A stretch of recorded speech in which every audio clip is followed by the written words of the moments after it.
Hello, hello, hello, and welcome to the Misdemeanor, everyone. Hope you all are having a good day today. This session was a bit unexpected, timing-wise. I thought we were going to be doing the Cosmicara fight before the actual Misdemeanor session. Before we were able to do another Misdemeanor session, but it seemed to line up that we are able to do one more session, and that is what we are going to do today. I'll go to explain what's going to happen to the party as well, although I believe they are aware. Some of you might not be. So with that, I'm going to go ahead and unmute right now. Let me just go ahead and just pop.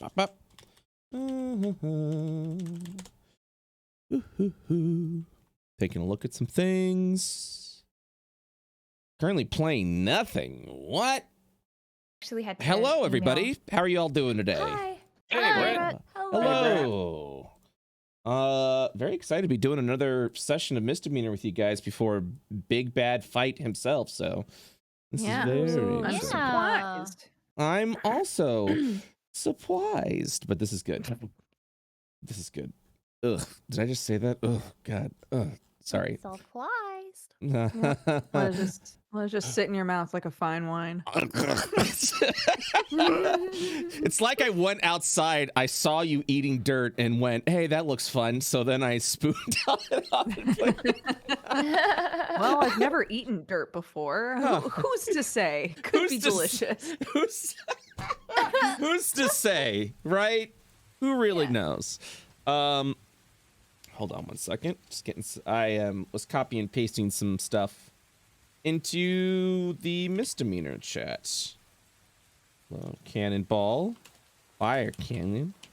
As part of your action, you may move the cannon in a 45-degree angle, or within. There we go.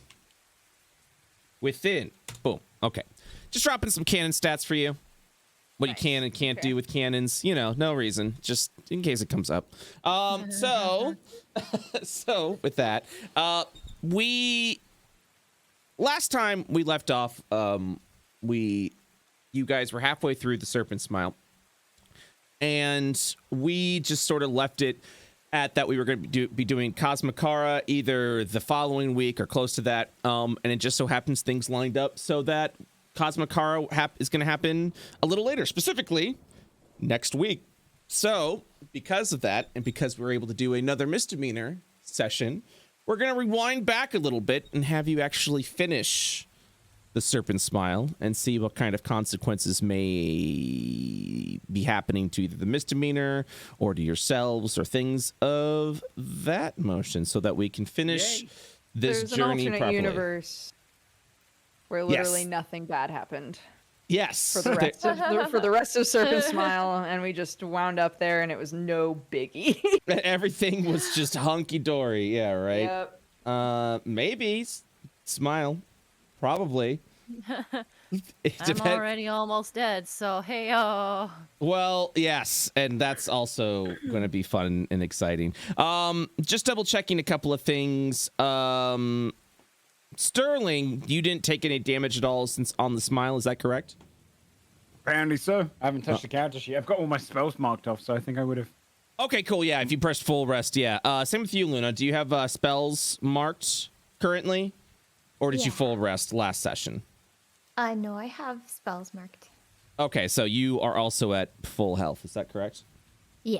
Okay, cool. Awesome. Yeah, I think, the reason why Leighton and Kyron are so damaged, and we're going to switch over to the map screen a little bit, guys. I mean, Kyron was dragged by the witch over and over again. Yeah, you both. That's why she's fucked up. Over yeah, you times. You all were dropped there. You all were dropped by the smiling hag, essentially. So that's why it did that. So, okay, let me really quick get this all set up for you guys. Boop, boop, boop. So get the actual display going. Boop, boop, boop. Ask a question. Please ask any question you'd like. Someone in chat said, "Don't let Jesse know. He'll get angry about the jackets again." Yes. That is correct. So there were in Goblins of Io, there's a running joke that there are two timelines because while they were in the Bard Academy, we had one scenario where Jesse's character Cheezel was making varsity jackets for him and his ogre friend Dungo. So we kind of like went through that motion of like what he did through the day. So when I went back to the party and what they were doing, halfway through that, they ended up coming outside for one reason or another.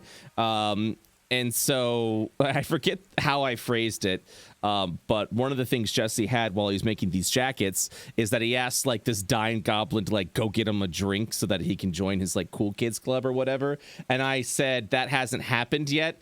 And it just blew his mind that there's now this parallel universe where like he was uninterrupted and made jackets and now he's interrupted and didn't get to make jackets. So we constantly talk about that as the second timeline, and now all this shit so now all this shit has happened to the goblins, so they constantly refer to like, I wonder what happened on the jacket timeline where, you know, Cheezel got to finish those jackets. Maybe none of this happened. Yeah, exactly. And that's it's a very popular clip, Time Distortion of the Bard College, literally linked in chat right now. And it was because before the jackets even got made, like that's also when like the Astral Academy appeared to be like, please help us fight Cosmicara. So literally it's like a whole different timeline of like Cheezel finished the jackets and the goblins continued on with their goblin-like adventures. So it is love it.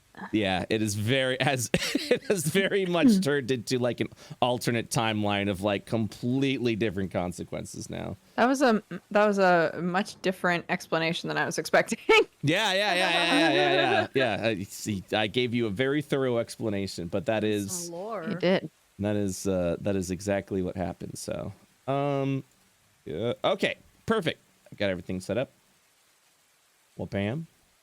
Make sure everything is fit perfectly. Oh yeah, let me just move that over there. Boop. And then, boop. Okay, we are good. So, I said toit. Oh, sorry, like cut off a little bit. So I thought you were like, hey, like you're trying to get my attention real quick. Sorry. So, as a brief recap, you all are sailing through the Serpent Smile to an attempt to get over to the continent of Ishtar, where you're hoping to either speak with the Academy or recruit the Academy into the fight against Cosmicara.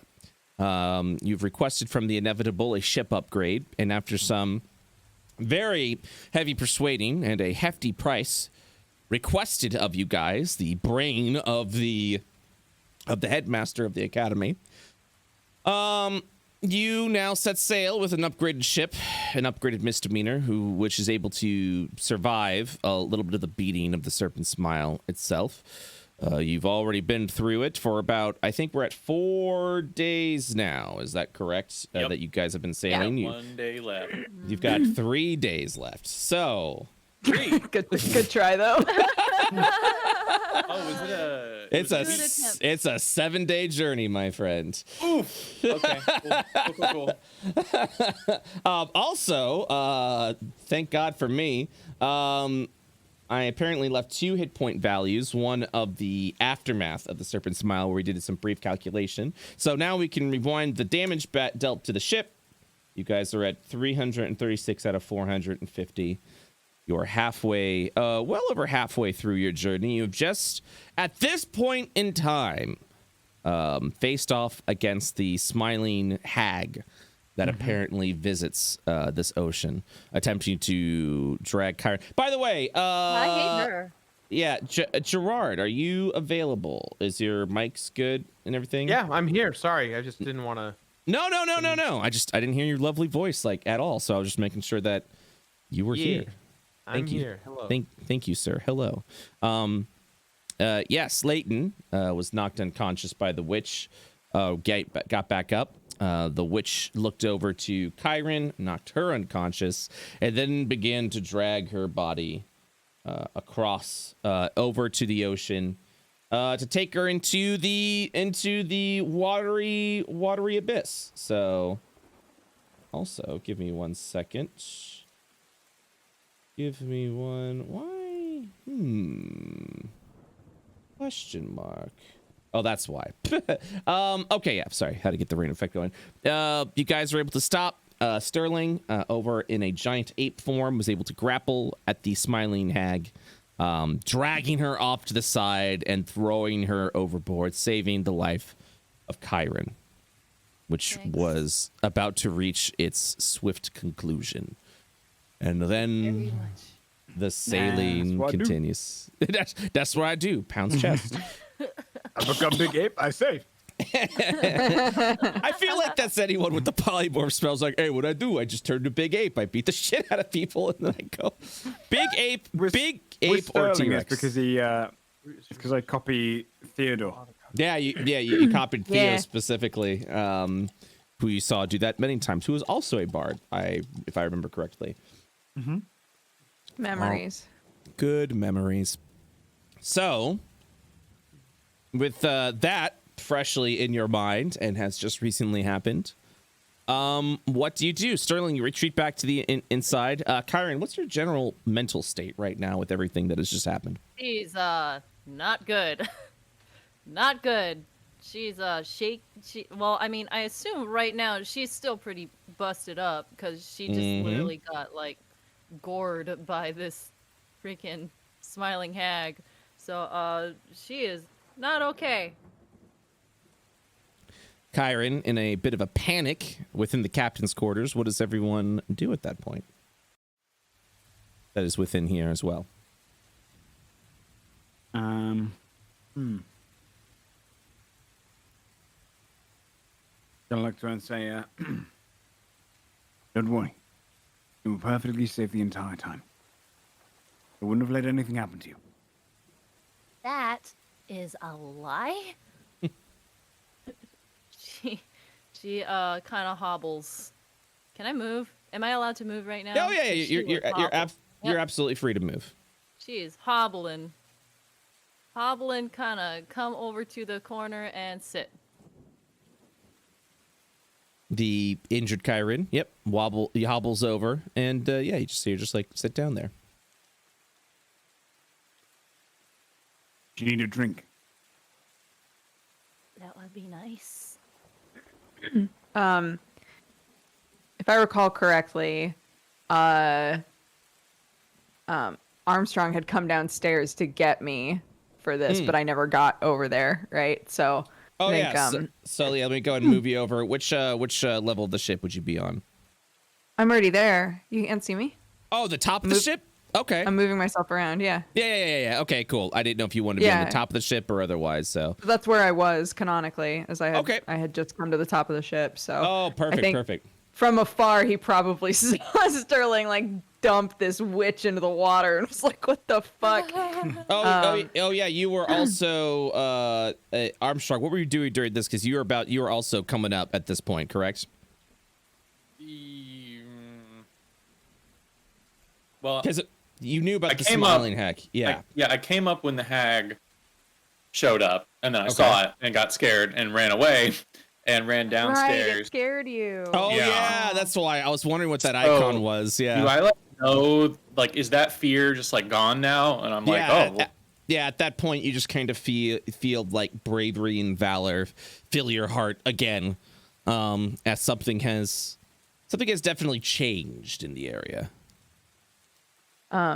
Yeah, so I think Ayla, because it's like pouring rain, so Ayla's probably like sees that happen and then like really quickly comes in and shuts the door again and goes, "What's that? Did you throw an old woman in the water?" Yes. That was no old woman. Has anyone got a drink for our dear druid? Drink? She He'll look got over at attacked. Chiron and be like, "Oh, gods." Karen just sways. She's not.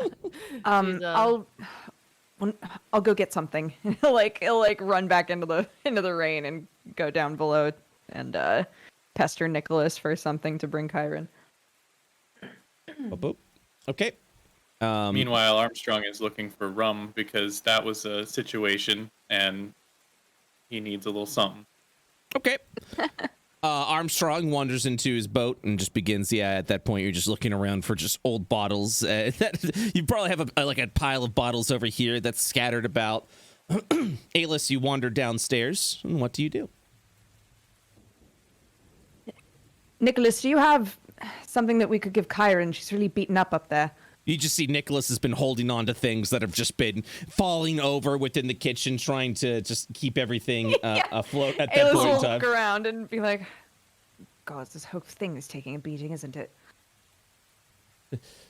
I don't know how much longer we're gonna be able to hold out at this point. You've already kind of see like broken like masonry jars and things like that. He just keeps trying to sweep around and do everything that he can to like keep everything going. But he looks over to you. I suppose there's something.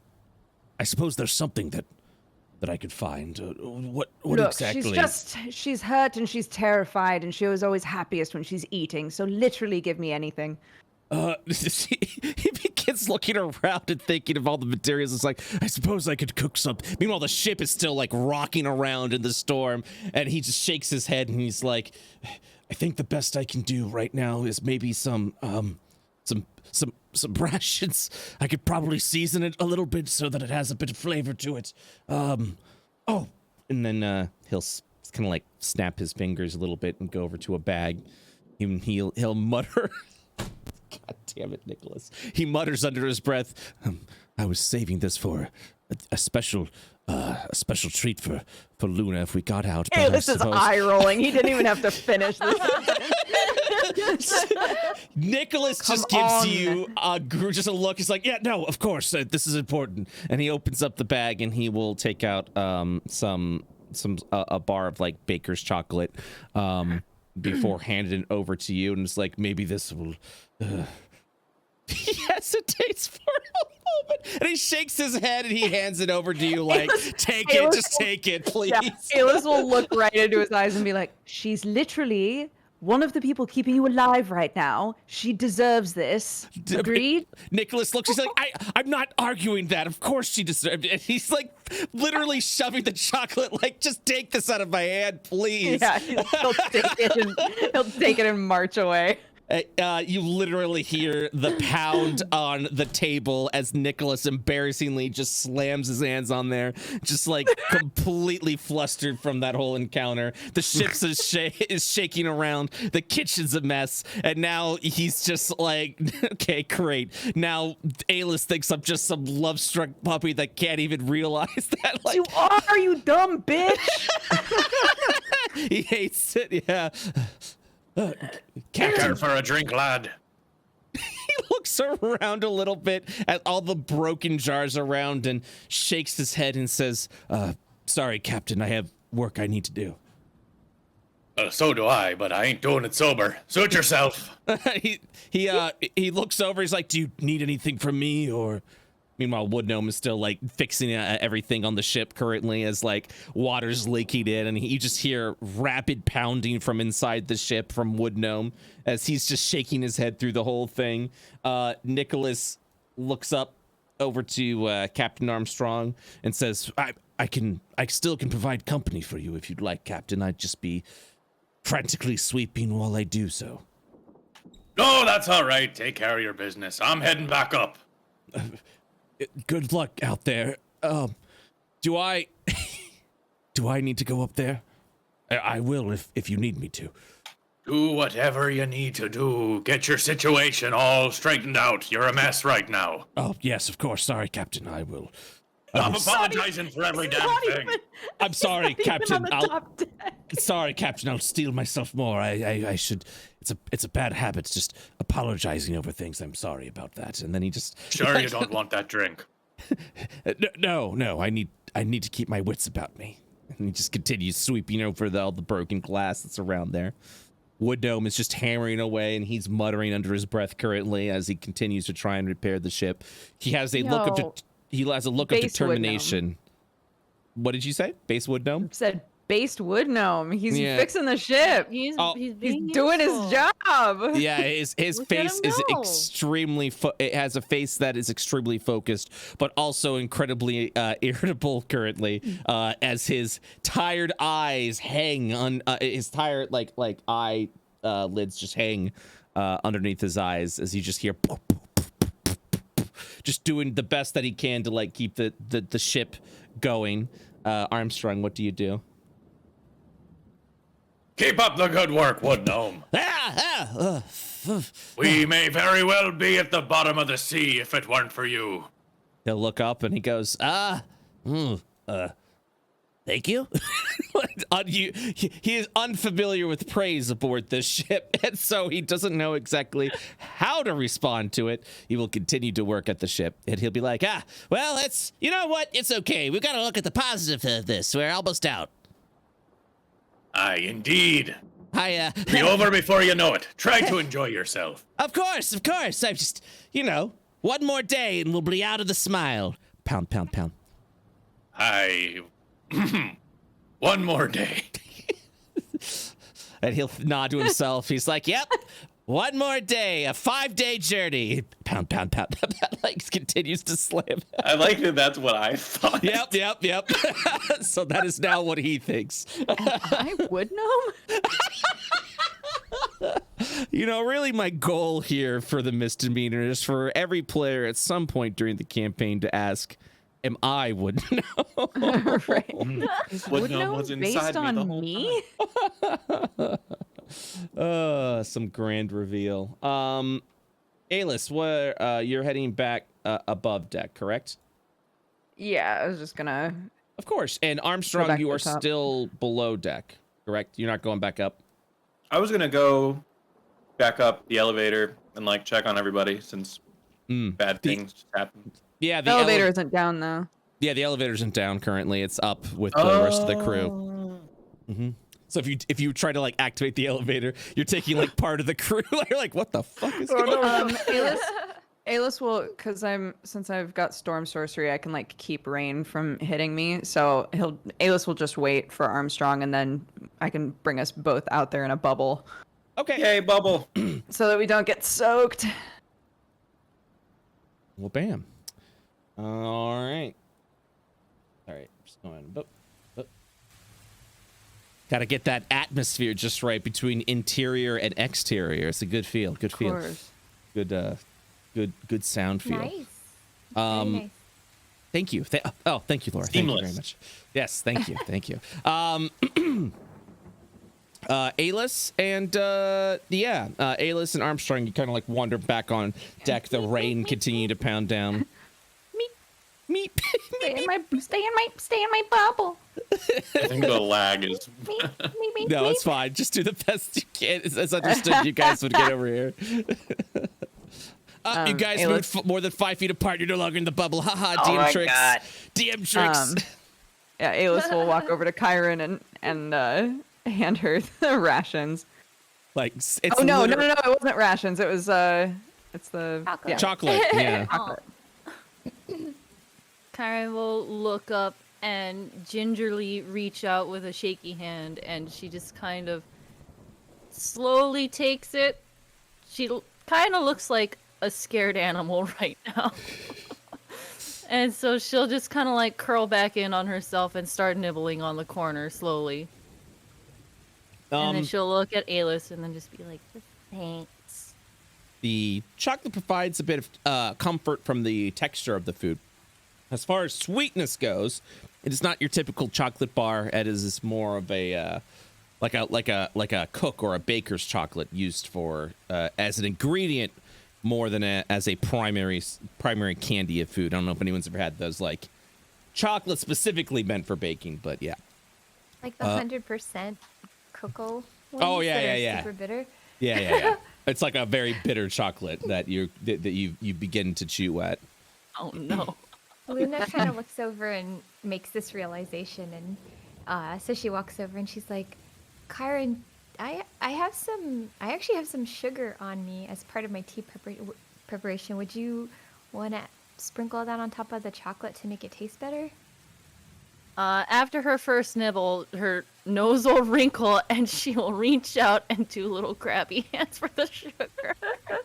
Luna just like takes out one of the pouches and like pours sugar into her hand.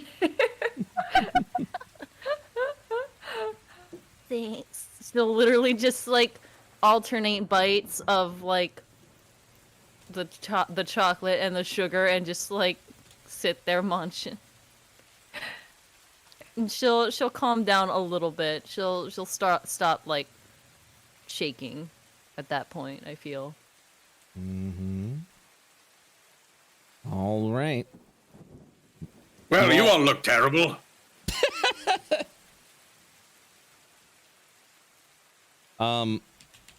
With that, is there anything else you do before we wrap up day 4? I think Leighton would be like on fake adrenaline almost. Like he'd be kind of like pacing around the room, like kind of excited at the thrill of death, like the fact that like we almost came close to death, but we won. And he'd like run over to Luna and be like, "You suplexed an old witch. That was incredible. You turned into an ape and you threw that little wench into the locker. That's incredible. Oh, You read a book. Leighton, you don't have to come up with a reason to be proud of me. Captain, I'm not going to gloat, but I didn't see you running around dealing with the wench.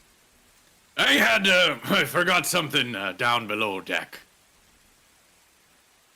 And Kyron here. Oh my God, Kyron. Huh? So proud of you. I lift Kyron by like her arm like she's a champion. She single-handedly took down everything. That was incredible. And then like Leighton just like falls against the wall, like passes out. Oh, God. Oh no. Kyron is embarrassed. Absolutely. Someone help She is me not used get to him on a praise. journey. Luna like tries lifting his legs and Trying to lift him onto one of the beds. I'm gonna help out as well. Come on then. Guess I'll steer this thing. Yeah, we need someone to steer, right? As you begin to feel the ocean like forcing you off to a different direction, you like immediately like keep it on course. Oh boy. We beat the halfway mark. Only halfway. Oh, I mean, best sleep. Night night. Oh my god. Kyron begins to shake again. The seas of the Serpent Smile continues to ravage against your ship. We're going to go ahead and see exactly how much rest you get between day 4 and day 5. It's gonna be an easy night. With a 17, you are able to heal up to 6 hit dice. So nice. You may roll up to 6 of your whatever your hit points are, whether it be D6, D8, whatever your class may be. I don't think we have higher than a D10 in this party, honestly. I think everyone's a D6 or a D8 in this party. So that's cool. You may also restore 2 D4 spell slots. So go ahead and roll 2 D4s and use that to recover as many spells as you'd like with that. A pool of 2 D4 spell slots. Oh, hell yeah. Nice. Excuse me. So you said we can roll up to 6 die, you said? That is correct. How do we find out what our hit die is again? So it would be what your hit points are. I believe a druid is a D8. Cool. Okay. So that's 68. That is correct. And you would heal for that much. Nice. Yo, Kind can I of. re-roll those ones? No. I was wondering if lucky applied to these ones. I'm like, yo. Absolutely not. Dang. I tried. Yep.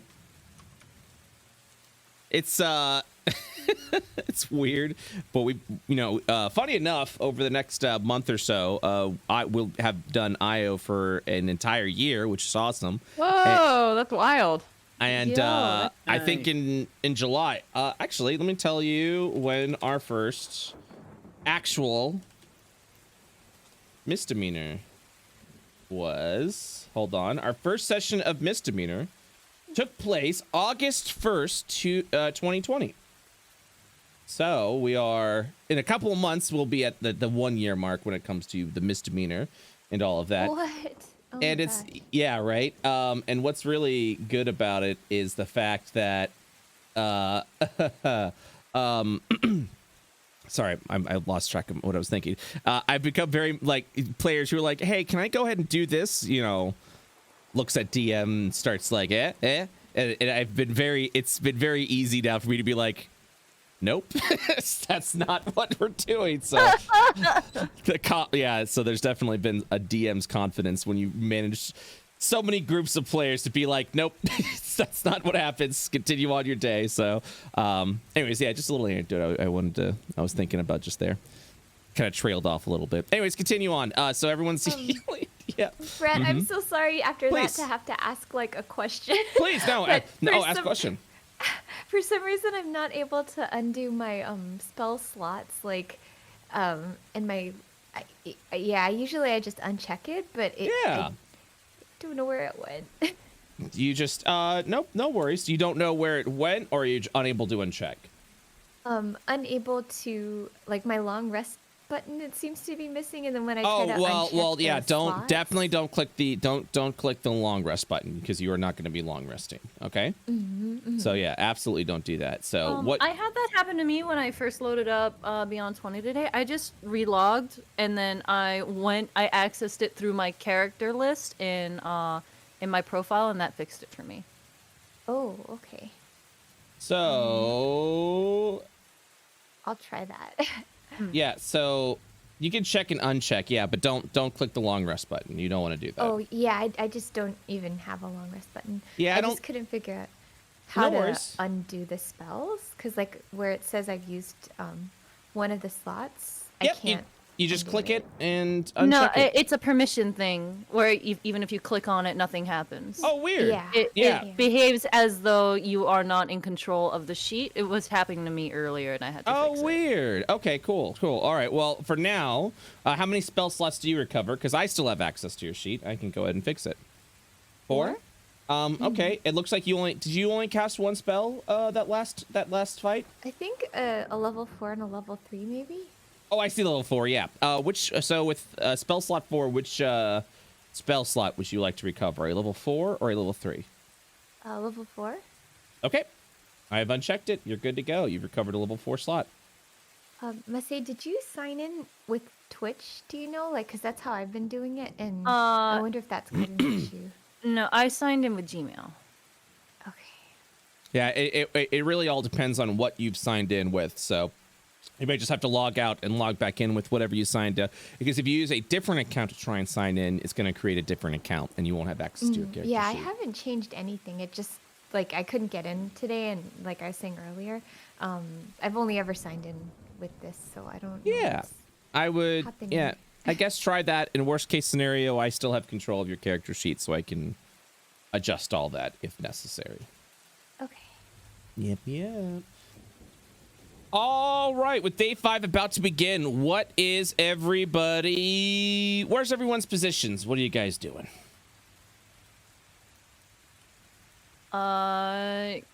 Kyron will be patting, sorry,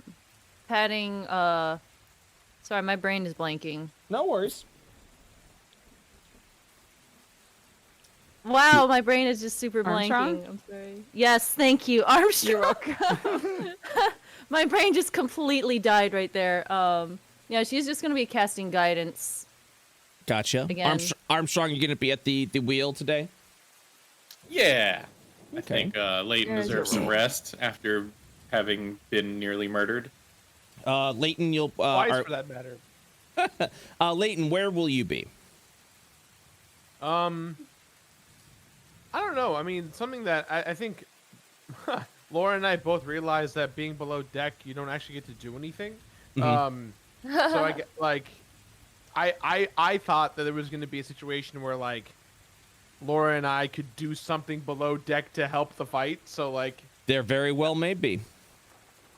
if there is a thing, then I will very much do that thing. Otherwise, I don't know what that thing is. So Right. Well, I mean, you've got engines down there, so something could happen with that. Being below deck also allows you a sort of like barrier protection to do other things as well.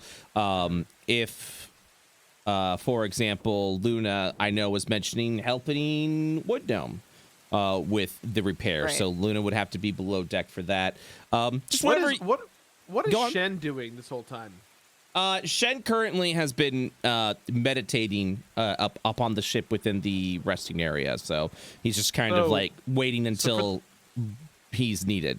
Go on. I was gonna say because I want to help Shen do something, but it doesn't seem like Shen's doing much at all. No, Shen hasn't been on the ocean or things like that, so a lot of it has just been wherever things are needed. But yeah, I mean, you're able to, if you'd like, try and repair the ship. Just kind of like imagine things that you could do with the ship, or either pitch some things that you'd like to do in an attempt to assist the ship. But below deck but below deck also provides you with a level of protection for anything that is like attacking on board the ship. You know what I mean? Does that make sense? Yeah. Yeah. So whatever okay, you'd like to in that do. I'm gonna help. If you'd like to stay up top, I can also top you up. I definitely don't want to stay in this. I mean, I don't know. I mean, I think the people who are really fucked up should go below if they can. I mean, I did I- heal for half health, so I feel like can I could, actually I could heal go up. another. I can go another round.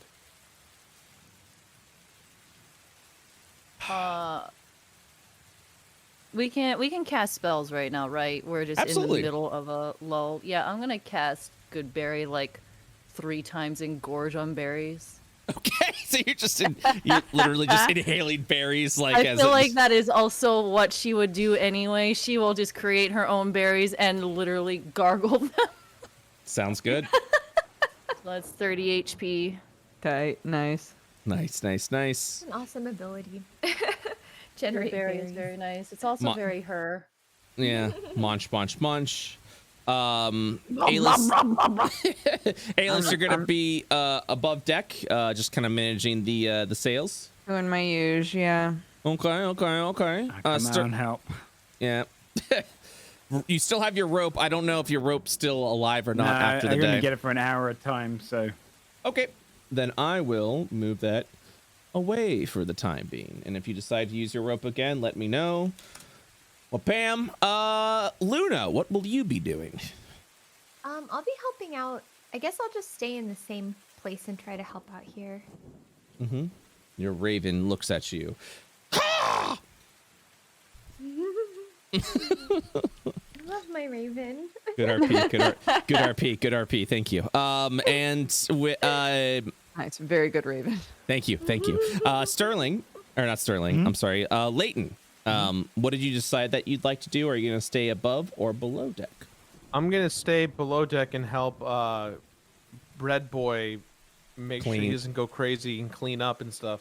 Oh yeah, he's cleaning things up. Jeez. I feel like at this point, Nicholas has probably like gotten everything sorted out with the lull of the ocean. And then his sleeping is literally just leaning over here against one of the drawers, sitting down and just like taking little pocket naps whenever he can. He's trying to keep his area very well maintained and clean so that he can cook appropriately once you guys get out of the stormy water. So when you come back down below deck, you'll actually see Nicholas just sitting there leaning against it. And the ship's rocking very heavily. But fortunately with this full rest action, it suggests that even though there's still quite a bit of rockiness, not enough to get a full long rest, it's enough to where there's a lull where you can just kind of like rest your eyes and just kind of regain a little bit of your stamina, even though the ship is kind of like waking you up in between a little bit. So yeah, you would actually see Leighton as you walk downstairs. That is what Nicholas is doing. Okay. Okay. So with that, we shall begin again. All right. The ship is a-rockin'. Time to roll. Oh boy. Ooh. Oh boy. Hey, Armstrong. Yes, Brett? You see an island off in the distance. Within the island. Serpent Smile. You believe that if you would like to, you are able to navigate to this island. Could I pull out a spyglass and scope it out a little better? You may attempt to do so. Go ahead and roll a perception check. It appears to be an island enough that you can go ahead and beach at. There seems to be a mountainous formation, which suggests that there potentially could be a cavern. These are islands that are typically not explored or charted because the Serpent's Smile is so rocky and perilous with danger. So trade ships wouldn't be stopping there. The chances of someone actually finding something there, or not finding something, but actually being there. Finding the island. Yeah, and finding the island is very unlikely. But the Serpent Smile also presents its own dangers, but perhaps its own rewards. Interesting. Okay, What would Armstrong do? yeah, well, I think- will let you know the chances of finding this island again would be incredibly would be incredibly unlikely. You know, just 1 in 20. You little shit. Does it look like it would, like, take us through a more dangerous path to get to it and then back out of it, like when we leave? Nope. Or You would have the option to be able to sail over to the island right now and, you know, beach the ship. The storm would still be raging, but you would be able to beach the island and then leave to resume your journey. so if we found like a cavern or something, we could potentially like rest in there. If you so wish, that could be a thing, yes. If there is no perils in the cavern. But I think resting- Captain Armstrong would want to check it out. So yeah, let's check it out. but also resting in the cavern means another day added to your journey. That's true. What if there's treasure, though? Yeah, let's check it out. Check it out. So, Kyron, you would immediately see Armstrong staring off like into the distance, and as you're like looking around, you kind of see that this harrowing island shadow that is just over off into the north. She's not happy about that. And you're just like, oh, that's weird, an island. And then you're just like assuming the ship's gonna continue to sail. We just see Armstrong quietly staring at the island and then turning the wheel as the ship begins to move towards the island. Armstrong, what are you doing? Oh boy. It's calling to me. Not in the dangerous siren song, crash your ship on the rocks sort of way. It's just, I gotta know what's over there. An island? We're staying here another day? Excuse me, what? Not necessarily. If there's nothing to see, we can just resume our journey. What about the ship? The ship is going through this storm. You want to park the ship over in like some bank while it's getting pounded on by the storm? We'll see when we get there. He's like, Serious? yes, I do. Are you serious? Sirius has a heart attack. Armstrong, what are you doing? He's taking the ship to that island, and she'll point to the island in a panic. We're just Why? gonna make a brief pit stop and check out this here island. Do you know somebody there? Is there...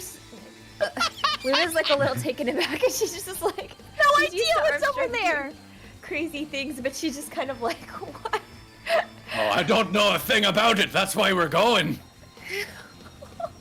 We have a mission. Might I remind you, we're trying to get through here as fast as we can. The Look, ship it won't continues to take sail over to the island. But a little bit of time, just to see what's over there. If Can I, we're like, roll to see stranded if he's there, in his senses. Oh, like yeah, you're free to make an insight check ever? if you'd like.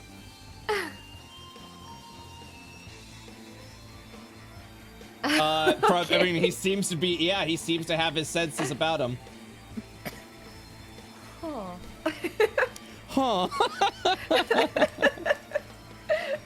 Kyron is not pleased about this. She's looking at that island and it's foreboding, it's spooky. She is not about foreboding and spooky right now. Time for mutiny. Come now, Luna. You know I've done crazier things. Luna kind of leans in and is like, Armstrong, what are you hoping to find there? I haven't the slightest clue. are you serious? You're going in there on just the chance to find something? We may never come back this way again. We might never leave! Well, if you want to be a pessimist, then that's fine. The ship continues to sail towards the island, now about to beach. Kyron's gonna run out here and shout at these two. Hey! Oh, yeah. Kyron, Hey, talk some sense into Armstrong, please! Kyron, as you walk out, I need you to make an athletics check, please. Oh right, I forgot. Yeah, she'll do it anyway. In a panic, you rush out, about to yell to your crew as the wind begins to pick up. I actually completely forgot about that. All right, hold on. Acrobatics? Athletics, please. Oh, athletics. Wonderful. So, Kyron, you begin to immediately, in a huff, like walk out here to yell at your crew, and you're like, hey! And then at that point, the wind literally picks up, and you are literally at this point off the ground, holding on for dear life on this wall. Aylis, you would see this as well, as you just see Kyron's legs dangling around from the corner. Oh my god. I have Little anything I'm gonna halfling help weighs you. nothing. Poor. Oh my god. She was just upset, dude. She was just looking for sanity somewhere else on the ship. Kyron is the new flag. Thank you. Because like half of her is like, what are you doing, Armstrong? And the other half is like, this is the first time she's seen him get passionate about something since the loss of soul incident. Right. So she's a little bit like, I don't know what to say to him. Yep. Okay, so Aylis will see Kyron like walk out and just eat shit.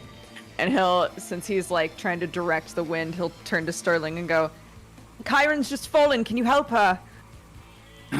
Yes. Rush round. What can I use? Yeah, I'll animate. Is there any rope on this side? Oh yeah, there's rope everywhere, so you're free to do. Okay. If you're. I'll if you animate want- some new rope to grab around the waist and like tie her to the side. Okay. Somewhere. So with that, you just Kyra to see a rope just shoot out and tie you around, and then just with a slam just pulls you back onto the ship. Sorry about that. She will. God, she'll try to pull herself together, I suppose, and then give a thumbs up. Alright. Hey, Armstrong's taking us to that island! She's gonna point at it. For some reason, I don't know! Put his hand upon his eyes. Is he being controlled? No! He's just doing it because I don't know! Is he being controlled? Coming. I'm gonna use the banisters to kind of climb up and head on in. At that point, you just see the island quickly approaching. Kind of pushing the water out of his hair. Captain Armstrong. What, Starling, good to see you. What's going on?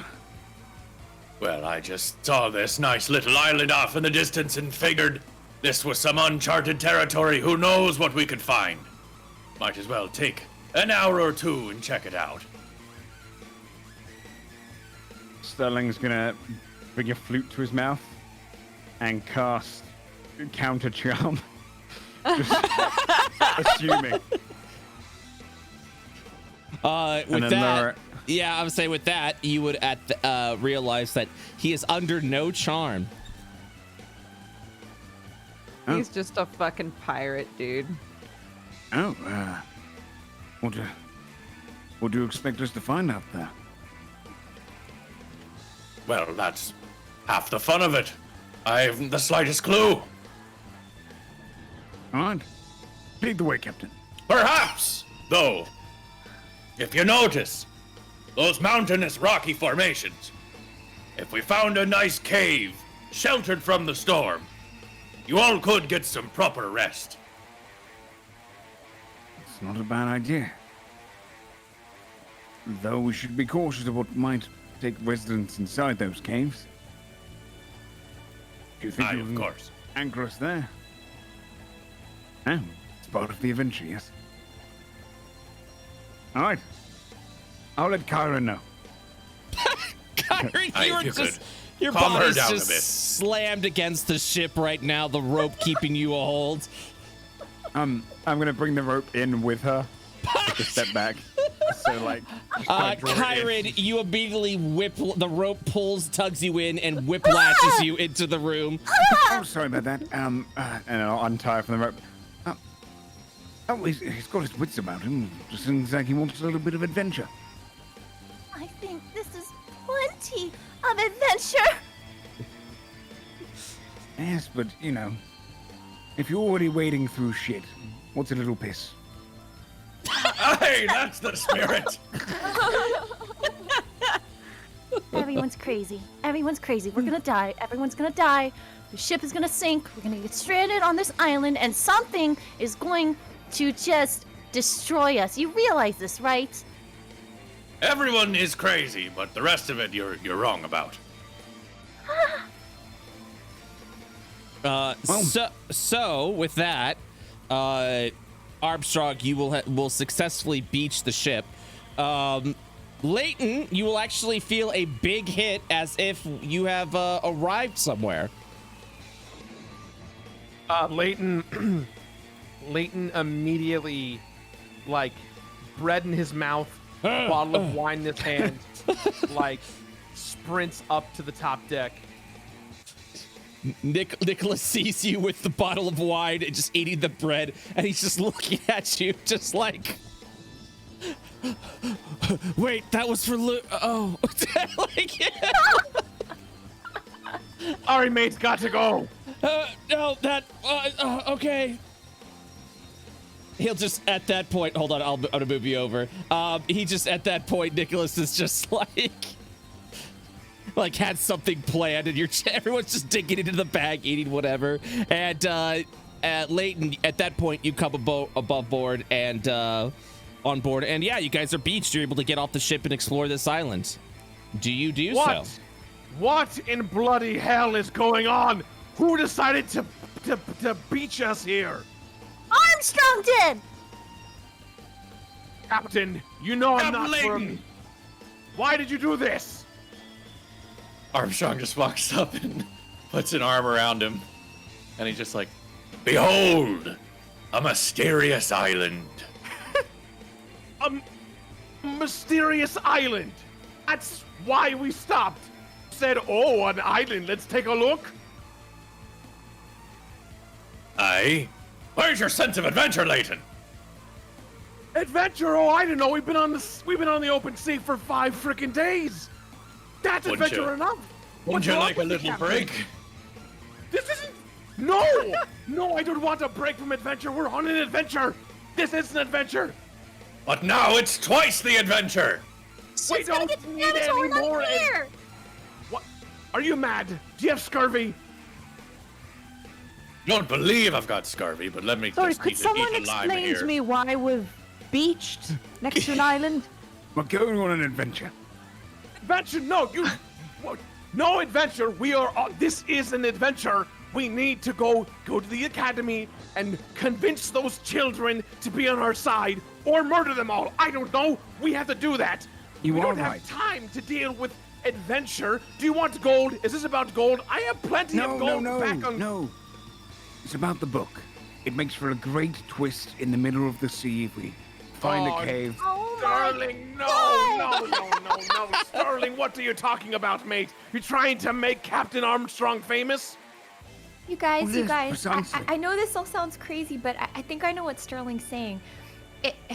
For the captain, it's been really hard since he lost his soul. He hasn't felt anything. You This know is what's the really first time I've hard? seen him Getting excited. almost killed. I just want to get out of here before any of us dies, okay? All right. We want to talk about hard. We're not in a particular hurry to get where we're going. Hey, Brett, can I do an insight check to see if it's actually an island we're headed towards? Like, what like... oh yeah. the I layout of mean, it, what it is? yeah, but you're free to do an investigation check. You can do a perception check, whatever you'd like to do at that point. Oh, God. Looks We're like an all island. rolling low today. Can I do like I'm gonna do a perception check to see if like, is there some kind of magical curse? Is there like some kind of like,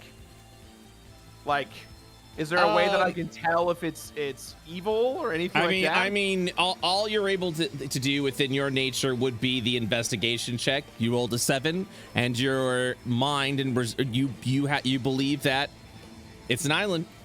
It's an island in the middle of the ocean, in the Yeah, middle now of the that we're Serpent's like Smile. here, Yeah. what do we see? What do we I mean, see? Yeah. it could just be spend an hour poking around and then say nah and leave. Well, that's what I'm saying is, do you guys leave the boat at this point? So we're right next to it.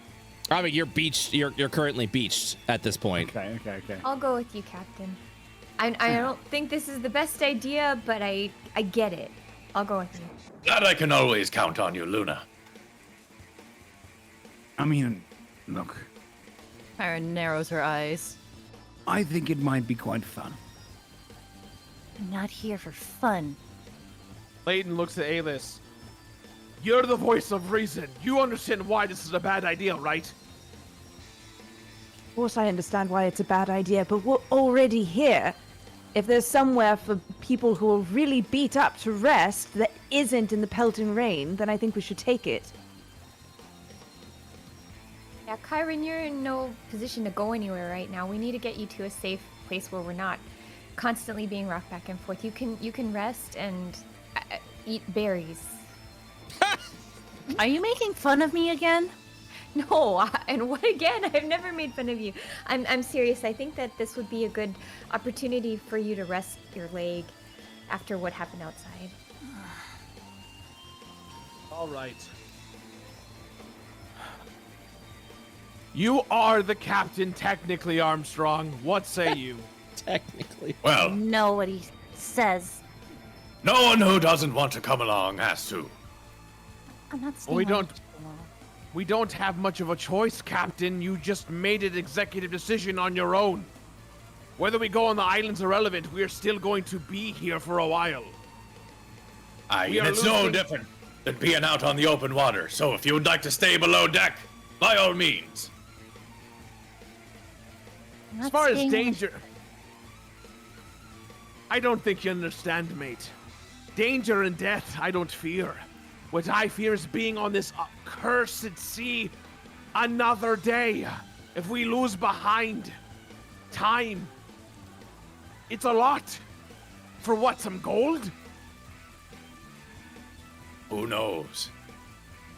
Give us an hour, and we'll make a decision. Oh. All right. I'm going. Who is staying on the ship?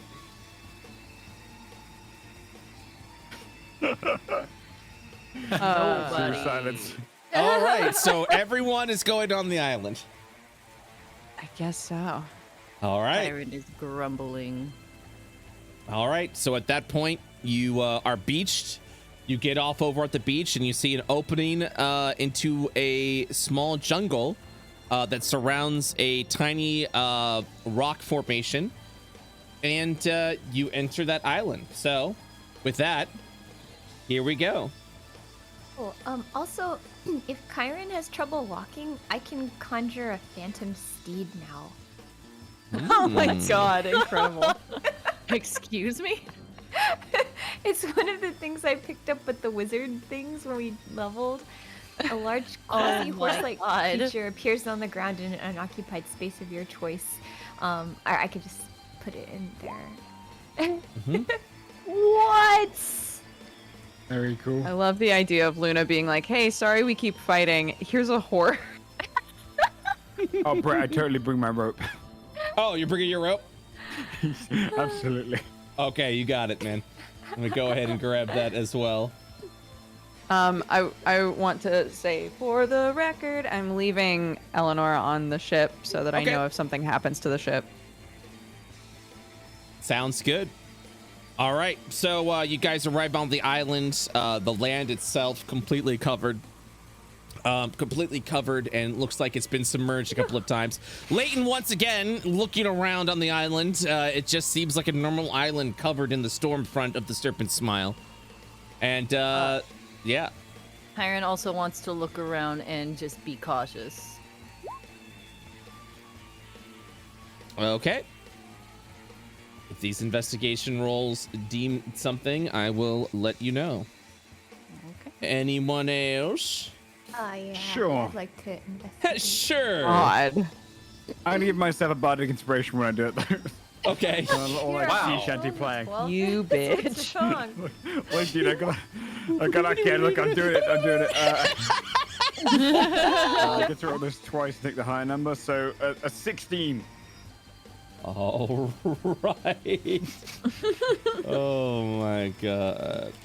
Okay, so 16. I will let you know what you see. If something is to be seen. Okay. So you guys are exploring at this point through the area. Mm-hmm. All right, give me 1 second. Yep, you guys will continue to explore. Got some kind of berries here. Definitely don't eat those. Yep, those are some berries. They are actually glowing a crimson red. Ooh. Ooh. Can I check if Kyron knows anything about them? Roll a nature check. Nature. Wow, my +0 to nature as a druid. Hey, you're You're also the one that's like, yo, fuck druids, like their background and history and stuff like that. So, yeah. So you're not very knowledge. They look like berries. Can I do a check to see if they're poisonous or anything? Nature checks, please. Oh, okay. I did sailing, but Yeah, sailing won't assist you with the nature of the berries. Oh, fine, I'll do one. I don't know why I would know this. Oh, We are you gonna get convinced most me. average ass rolls today. As you Well, look at eat one if you want to die. As you look at those berries, 1 second, guys. Since you've been on the island for a little bit. what is this? What is this? What? is this? That's scary. Oh, that's scary. Wait, that's scary. Nah, he's just rolling for how tasty the berries are gonna be. Scary. You rolled a 97 out of 100. What the hell? 97 How much it'll juicy. Buff us. No, I'm just kidding. 1 second. And now we roll initiative against the berries. Okay. So you are I will say A-list with your 13. These berries have been infused with the wild magics of the Serpent Smile, considering the fact that it's nature. It has fed itself on this magical storm front that the Kraken has created from a long time ago. So the berries are unnatural in the sense of them definitely not be normal berries. They have been infused with the wild magics that are within here. Right. Yeah, I think Alis would say, from what I can tell, they're normal berries, but they've I pick and eat one. absorbed a lot of magic. What? Sterling, What? did you just pick and eat one? He did. He ate it. He's eating a berry right now. This motherfucker. Sterling! Sterling, what are you doing? Adventure. Yes. Nothing ventured, nothing gained. Oh my god. That's not Sterling's how that's supposed to work. electrochemistry is just going wild now. Sterling is slowly just becoming more and more a pirate. Sterling, please make a Constitution saving throw. Well, he's gonna die. Don't worry, I'm good at these. Ish. He has historically been good at these. With that, Sterling, you fall over I Oh my can't gosh. believe this. as you begin to squeeze at your stomach. The pings of pain within. Sterling, we need to get this poison out of you. Hold on. Leighton and Luna, as you rush over to help Sterling, you see an opening on his forehead. What? Oh, gross. As you just kind of see it like this gap begins to open on his forehead, slowly creeping across, and you see an eyeball stick out. What? Whoa! Alis will cover the eye. And he'll look around like, I'm so out of my depth right now. Sterling. What's going on? Sterling, is that your eye? Is what my eye. Got an eye coming out of your forehead. Can you see? see An out of eye coming out of his forehead? It's blurry for a moment, but now all you see is the inside hand of Alis, who's trying to cover it up right now. Yeah, Alis will pull his hand. If somebody says, "Can you see through it?" he'll pull his hand away a little. You can see through it. You can actually see through it very well. Huh. Am I still in pain? The pain subsides. Oh. His forehead's still open. He's gonna wave his hand in front of the eye. Oh yeah, you literally can. Oh. It's like a different type of vision that you've got. Whoa. Whoa, this What is strange. in the world? He's gonna slowly stand to his feet. Well, can I try and close it? like I would like blinking? You struggle a little bit, but yeah, at that point you close the eye in sort of like a in a vertical fashion though. So you know how you get like horizontal lids? Yeah. This one's like a vertical close with those lids. We can give one to Wood Gnome and he can grow his eye back. Oh, my god. To be fair, he didn't They're lose wild his magic eye. berries. He'll definitely. Yeah, he didn't lose his eye. It's just he's lost vision out of it. This is strange, but I suppose, I don't know, could come in handy. I Kyron Just for is the just record, I don't think anyone else should chance eating one of those. No Wasn't one touch planning on it. anything, eat anything, nothing. Sterling just has a third eye. what was that? What was that? What was that? You heard that too. What's Okay. that? Maybe we should go back to the ship. That is what I was saying. Wait a minute. I look at the eye. Oh no. What is that? What is it? Is something sleeping? As you look off into the distance, peering above the jungle canopy,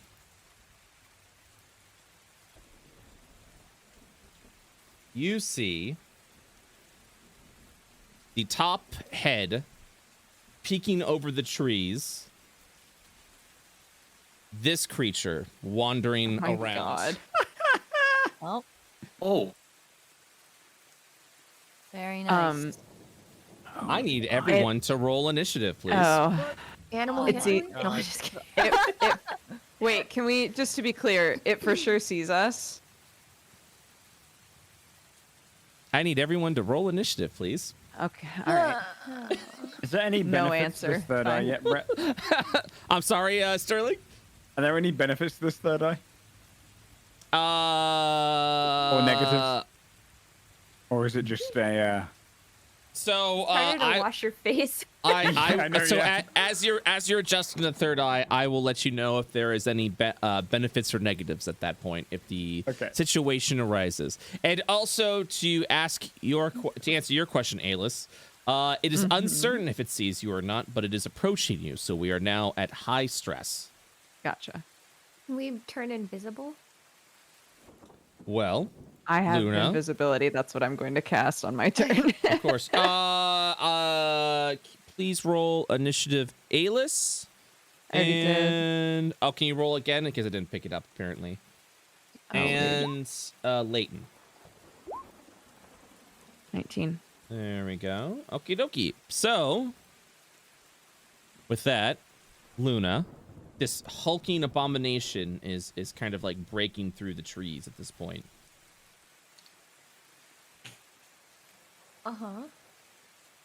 And heading over what appears to be in your direction. What do you do? Me? Well, your general direction as like the party, not to you specifically. I guess I look at Alis and I say, Alis, can you make us invisible right now? Yes, of course I can. But you just need to not move. Okay.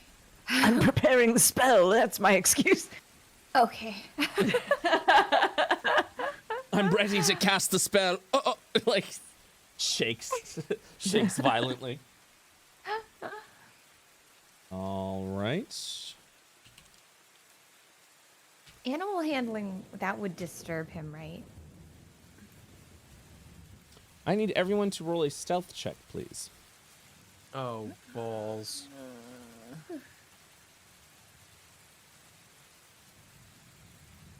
Ooh, I'm so small, stealthy boy.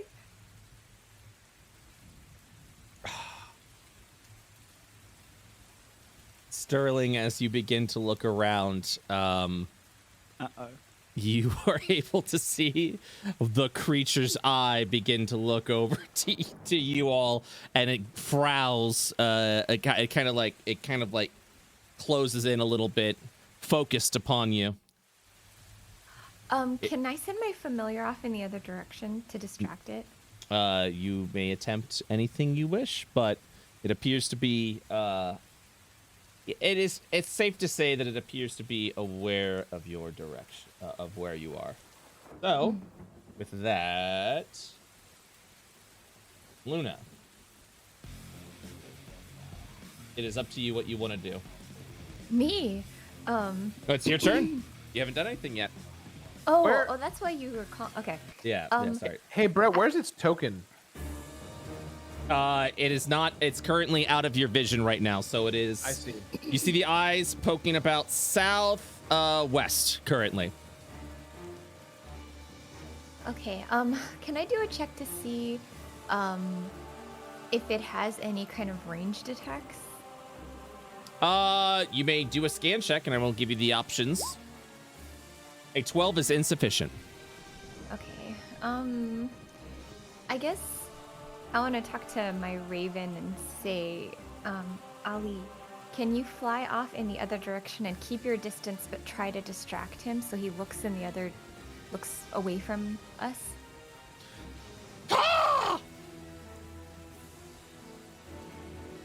Absolutely, my dear. Oh.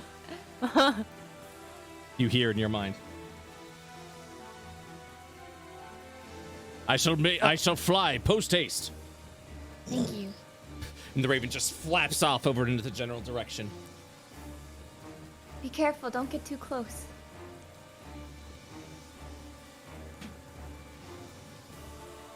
And does anything else happen, or do... It's your turn. It's your turn. You've told your raven what to do. You are still fully capable to do whatever you'd like. Oh, man. I am going to make us invisible if you want to hold your action. Okay, yeah, I think I'll do that. But Yeah, I think. Do I choose my action or do I just say hold action? So if you are holding off an action, you have to let me know the condition of it being activated. Okay. I guess if he starts attacking us, are we unable to flee? I don't know how this works in D&D, like the flee thing. You just move in the opposite direction of the creature. Okay. You guys should I? Because what I'm not sure is if I should be attacking it, if it would give us a better chance to just like run, or if I don't think that we should attack it because that'll tell it where we are. If the plan is to try and just leave. Okay. I guess I'll just pass the turn then. Okay, you're not preparing an action?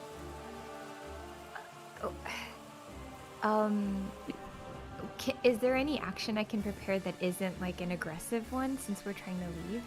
Oh, yeah, absolutely. You can say if someone moves over in this direction, I will then, like, if this happens, I'm going to move away.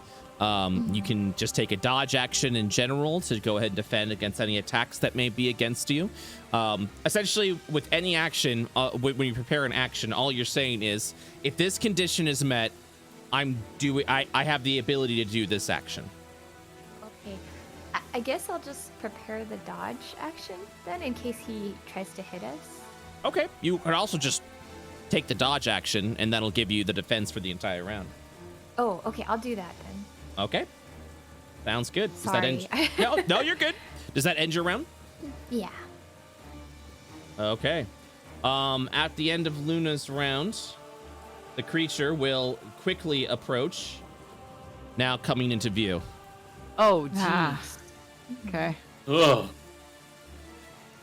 Oh, it large. Oh, you can see him. Does it have yeah. legs, or is it Oh, just there like he is. a- Oh my. Yeah, it has sort of like these like, do you see like the stalk of the eye? It kind of has those like gangly legs with like frog-like tendrils, like little feet as it continues to walk forward. Alis, it is now your turn.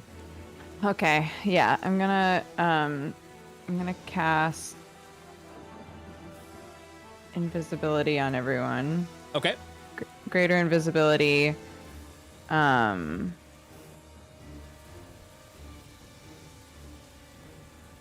Oh shoot! I thought greater invisibility worked on multiple people. Am I wrong? Hold on. No, Greater- it just means that you can stay invisible and still do attacks and stuff. That is Oh correct. shoot. Yeah. Okay. Okay. So then I led you astray. I'm sorry. I thought I could make multiple people invisible. I had a plan. You turn invisible. This was not my plan. Oh, is it only self invisibility?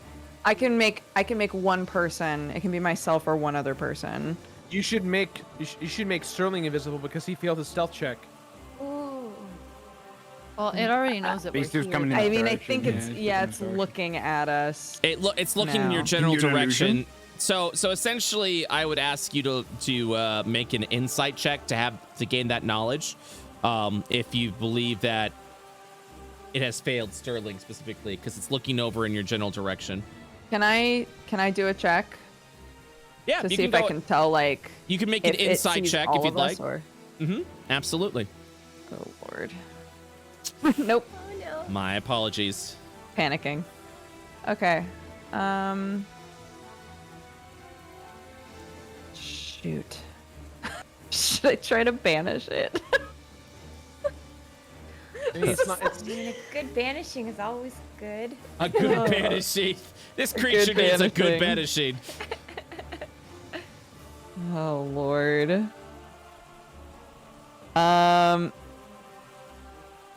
Sure, let's try to banish it, I guess. All right. can we befriend it somehow? I wouldn't bank on it. Has to hit a 15 charisma check. Oh, it's ugly. Oh. Now we run. Whoa. Alis will run. Time to go. You guys are retreating to the ship. Yes. Yeah. 100%. All right. Well, Wait, I also. Ali I'm back. sorry. I No, have it's to. okay. I have to roll on my boy magic chart. I'm sorry. Yes, please. Yes, please. You're good. Okay, we're good. Gotta manage you. Can Banish you sheet it for- imagine if I banish it and one of us? Oh my Yeah. god. So wait, how many feet away from the ship are we? If you make a full run right now, you would be able to do so before the minute is up. Okay, never mind then. I was gonna pop round the corner just to see if there was any treasure and then come back, but no, we're good. No more. Yeah, let's no run, more. run. All right. You retreat back to the ship. The island proving too dangerous for you. You head back on the ship and continue to set sail, including Can I- day 5. Bring Ali back also. Oh yeah, absolutely. Okay, thank you. You're welcome. The raven looks at you. Caw! You hear in your mind, I did what I could. Thank you, Ali. You did great.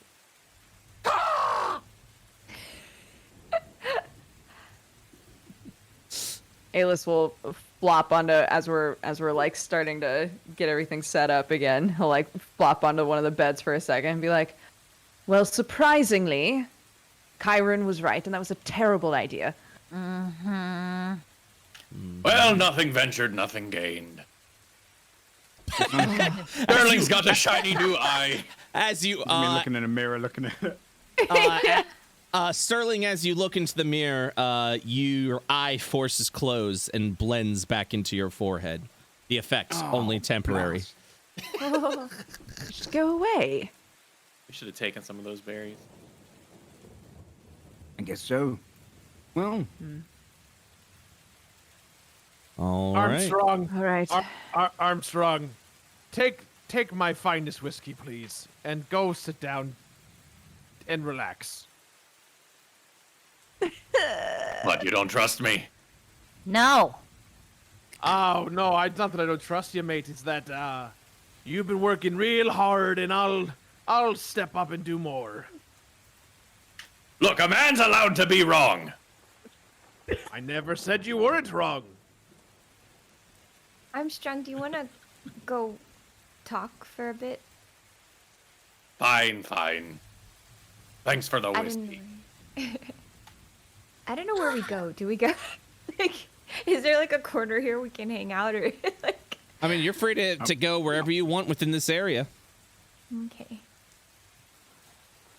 Armstrong, I understand. How? Do you want to tell me what it was like? I guess, why did you want to go there? Well, it just called to me. I wasn't expecting to see anything of the sort out here. I'd never heard of any islands along the Serpent Smile. Figured we may be the first ones to discover something new.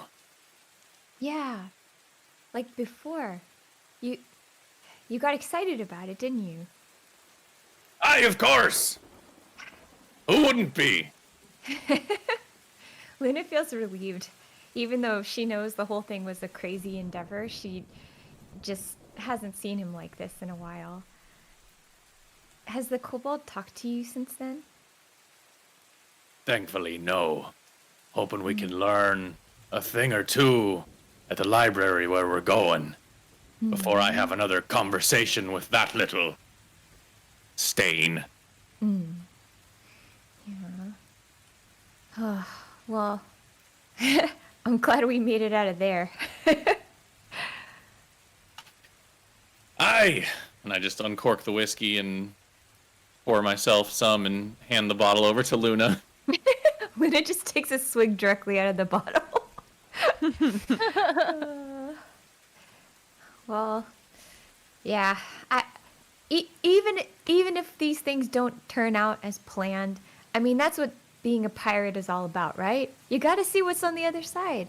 Like, you lose your zest for life, your zeal for life. I mean, like, if you don't have that drive to go see new things, to go explore. So You know, in a way, I think it was worth it.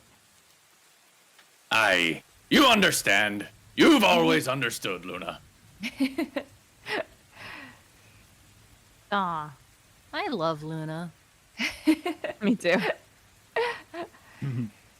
All I right. always had to see outside of stuff, so. That What day can- are we on right now? Well, that concludes day 5. Unless you guys are doing anything else, I will go ahead and roll to see how well you sleep through the evening. Fortunately, not much happened today as far as things. Some spell slots may have been spent. But let's see. Yes. I think Kyron's going to feed Leighton some berries. Okay. So Leighton, you have berries now. She just kind of hands you a snack. It's 10 berries and it'll heal 1 damage per berry if you eat them. I want to Oh, eat the all good of them. Here you go, Leighton. I Thanks gonna for cast a- sticking up for me. Oh. I'm gonna cast a basic healing word on Leighton as well. Just try and help him up. Okay. That wasn't very good. That was the lowest I could have rolled. So 5 extra healing. Gotta love it. Yeah, All wonderful, right. wonderful. It is time for the next rest. The waters are calm. You heal for 6 Nice. hit die and 2d4 spell slots. Woo! Wow. Yeah. No low rolls for the long rests, which has been very good for all of you. Kyron, you're back to full. Heck yeah. Oh, how many, 2d4 dice? spell slots. Okay, thank you. You're welcome. 29 health there. Perfect.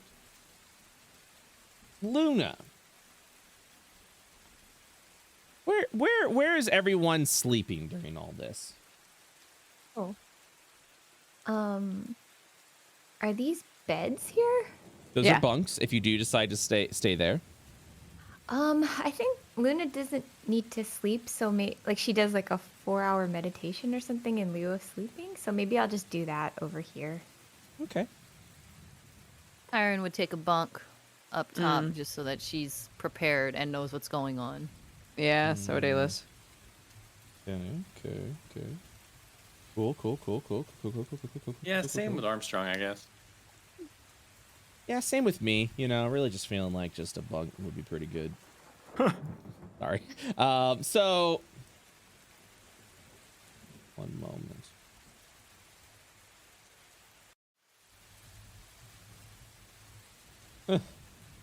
Jesus.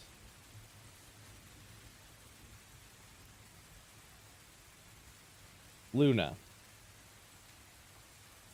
Yes. Hello. Hello. Your meditation continues. Oh, okay. That's it. Oh. No, I'm kidding. I'm kidding. Something will happen during your meditation. Oh. But I have to pull out the something. My apologies. I thought that I had this ready and I don't.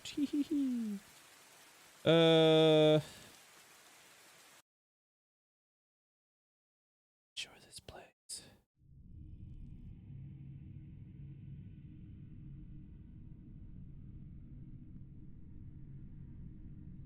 A darkness falls over you while you meditate. As someone is attempting to peer into your mind. Oh. Ooh. Luna. Luna Fiera. Who's that? Answer my call. A familiar voice echoes in your mind. Who's calling me?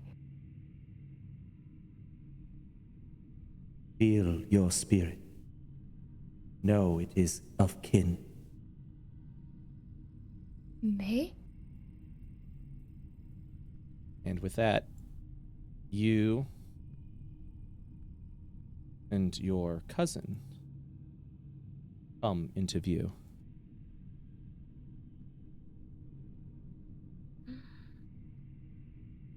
May. She looks off to you with a stoic look.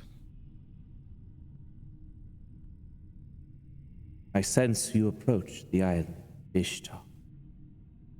Why?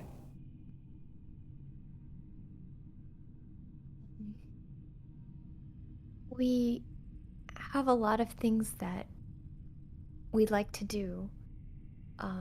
We're with somebody who came from the academy, who wants to reconnect with people, and we want to go to the library to learn. I'd like to visit. Previous encounter proved to me that you are not of the same mind as me. So why should I permit you within our walls?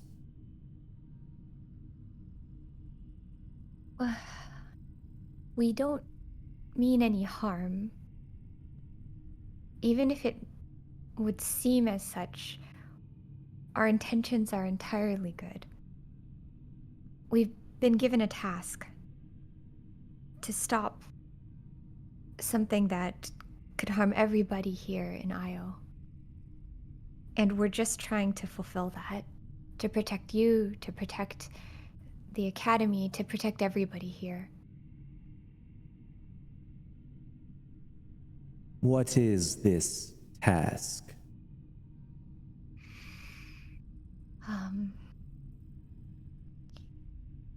There's a grave threat. Something that seeks to destroy all of Io. And our task is to stop it. What is this grave threat? I don't know the exact name, but it's a powerful being in I guess almost another dimension, another plane. You speak of Cosmokara, Yes. and you've been tasked to stop it. Yes. Then you and I have the same objective. I'm glad to hear this. A smile falls over her face. The Academy has it under control. We have no need for unknown variables. Return back from whence you came. I can contact you again when the task is complete.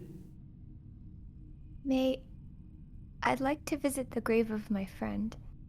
And one of the people that we're traveling with has been away from all that he's known for so long. He wound up here by mistake. It feels wrong to keep him from there.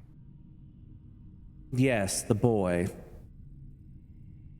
The headmaster of the X Academy is worried for his safety. Perhaps I'd like to bring him there. Well, perhaps once this task is complete, you'll be allowed to return back to the continent of Ishtar, where the Exodus Academy will welcome you with open arms. A celebration in order for the return of the boy. Is there a reason you don't want us to go there? Our ritual is very sensitive in nature, and you are simply an unknown. Our previous encounter, when we attempted to visit this astral academy, was met with a great resistance. And an unknown power was tapped in. Did we not rewind that out of above board? Did we You not did. rewind that whole thing? Yes, we you did. Yep. Huh. Melira, I don't know what you're talking about. Don't be so coy. Something in that astral has a great power that can control the limits of time itself. It took us quite a bit to study what happened. You all seemed so aware of what we were attempting to do, so prepared. We did everything by the book, exercised every precaution. It was only after further arcane studies that we all seemed to have lingering chronology magic, a forbidden art that has not existed for quite some time. It seems that you've been exposed to it too. Why But did you that- want to attack? Attack? Yes, why did you want to come and attack? You take us as marauders. Well, you literally tried to attack. Why? We were met with a great resistance. Of course we had prepared a plan to defend ourselves. But you know our nature, Luna. You're aware of what we've had to do to survive all these decades, ever since our academy got attacked. And you so reluctantly ran away. I was not given that option, and neither were my compatriots. Neither was our headmaster. That's not fair, May. I didn't know anybody was alive. We've What been I saw, alive this everyone was entire slaughtered. time. As was I, an orphan, going from place to place, never a home. I thought everything was destroyed. But that's what How you can you not believe is see what this? happened. That's what you believe what happened? You witnessed slaughtered bodies everywhere. You've Yes. made... Well, then how come you couldn't find me? You gave up so quickly, ready to move to a new life. You witnessed the slaughter of what? Dozens? Simply assumed we were all dead? We've been alive this entire time, Luna. Your fear is what rules your life. Not true. I thought you had died. Thought. Assumed. It was easier if I died. Isn't that right, Luna? I was a child. How... I saw buildings crumble. I saw dead elves all around me. How could you think that the reason that I left was because I abandoned you? We are the same age, Luna. I was a child too. But I stayed with my kin. You simply assumed that we perished and moved on to this grand and glorious life of adventure. And here we are once again. Two different sides of the same coin. This is pointless. I didn't come here to have words of our past. What's done is done. At least tell me, why was there conflict between you and the Academy and the other plane? We are doing what we can to survive, Luna. If you want to destroy Cosmokara, then help me understand this, because I don't understand why there was resistance back there. I don't understand. We were met Maybe with you were great... amongst your people, but I wasn't. I had no people. My people were goblins and dwarves and humans. I didn't know that world. Tell me. She walks away for a bit, back-faced, before turning over back to you. The savages that attacked our academy, infused with the blood of an old god. They were merciless against us. They slaughtered many, true, but those that survived, those that simply And she gives you just this stink eye-like face. didn't run from their problems. We realized if we were to survive and ensure our safety and guarantee, we had to fight back. And we did. successfully, without mercy. And then we tapped into their power, the power of the day.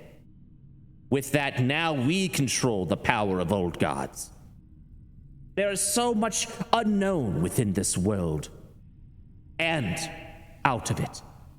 So, with the knowledge of a new plane of existence, this astral, to ensure our survival, we will take what is ours, and you will join or you will die. But we will never trust outsiders again.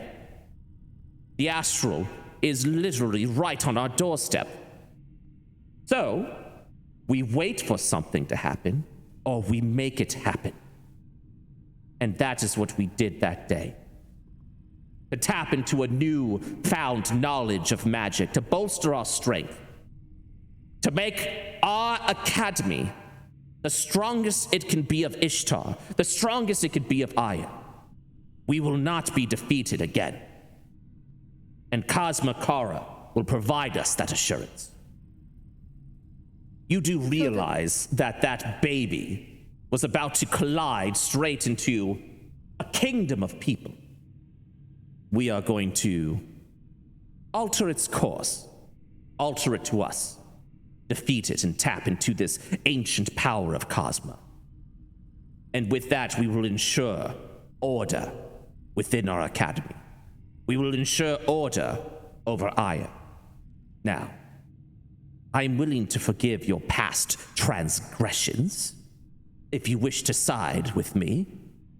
However, you and your starry-eyed principles, I don't trust that you would do that. Are you telling me that you're trying to tap into Cosmokara's power? That's your way of defeating Cosmokara? We will defeat Cosmokara and tap into its power, yes. And that's why you attack the Academy. Again with this, attack the Academy. We were there to tap into the astral. And anyone that would stand in our way, we would defend ourselves. We will ensure our survival. The astral has unknown magics. Cosmokara has unknown magics. And we will do with it as we have done with the day. Ensure our safety, ensure our survival, and ensure that order is kept amongst Ishtar, amongst Io. Right now, we are uncertain of this otherworldly power of Cosmo. If we as an academy can defeat this foul fiend and tap into its power, well, we have ensured our survival. How certain are you that you'll be able to prevail? That you'll be able to defeat Cosmo without any outside help? She looks over at you. Certainty, You need absolutely certainty in everything that you do. We create that certainty. We are the most powerful mages of all of Aya. If we cannot do it, then the planet is doomed as it is. That makes no sense. That makes no sense. Cosmokara is coming whether you like it or not. We have already done what we can to cast the ritual to ensure where it will arrive. And then we will defeat it and tap into its power. How does that not make any sense to you? Because you have no contingency plan. You're so convinced that you're going to be... You summon them to a direct place, and you're so convinced that you'll be able to defeat them without any help. You don't even want any other help because of a pride reason. I mean, what would make sense is that you'd at least have some backup if things didn't go quite right. Because if you fail, this world is destroyed. Your pride is greater than that? You have a problem, May. Pride? Yes, pride. You think this is a matter of pride? All right, then. Luna, would you like to join us at the ritual site? Ensure your loyalty to me and the Academy? And fight off against Cosmokara together? What happens after that? What do you plan to do at that point? If I tell you we tap into this monstrosity, we tap into the power from it, what will you do at that point? Will you allow us? Will you let us? Will you join your family again? They don't have a family. They were killed. I saw that. At that I point, don't want power. at that point, you'll see her just like kind of like grasp onto you. Your family is right here. But you don't want our help.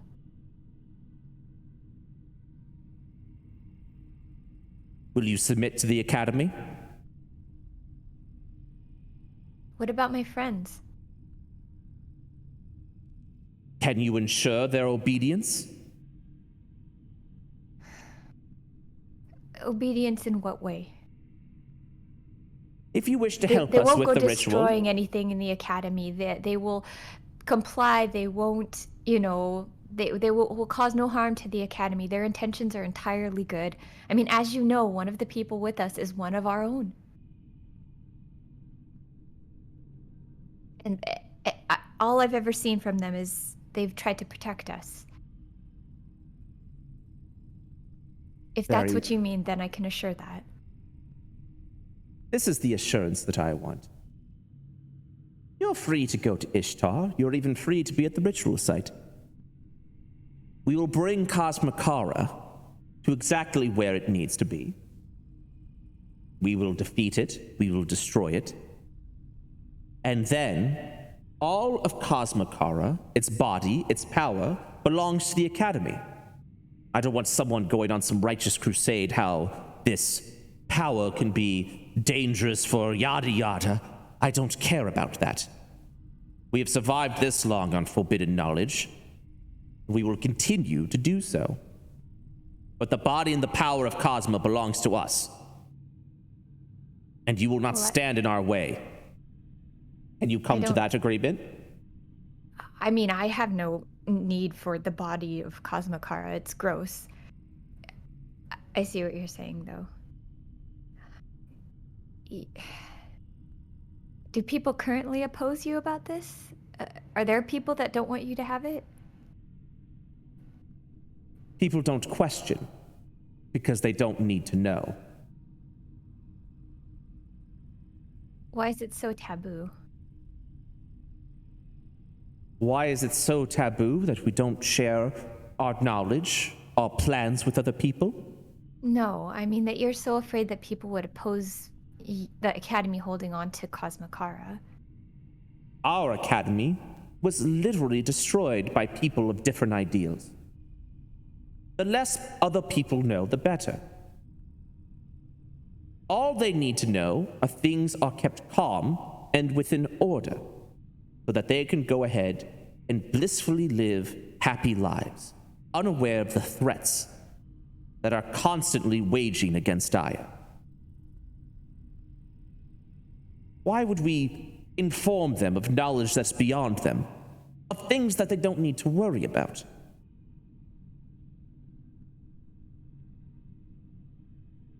What do you want it for? Survival, to ensure a secure future for our people, to maintain order. Order? To control the other races? Control sounds like such a blunt instrument. To maintain order. Melira, I understand the elves wanting to be in their own place. I know what happened was horrible, but I can't help but think that by control order, you mean a whole lot more than that. I know how the elves were. I know they didn't like basically everybody else. I wasn't allowed to talk to my goblin friend. Do you seek to wipe them out?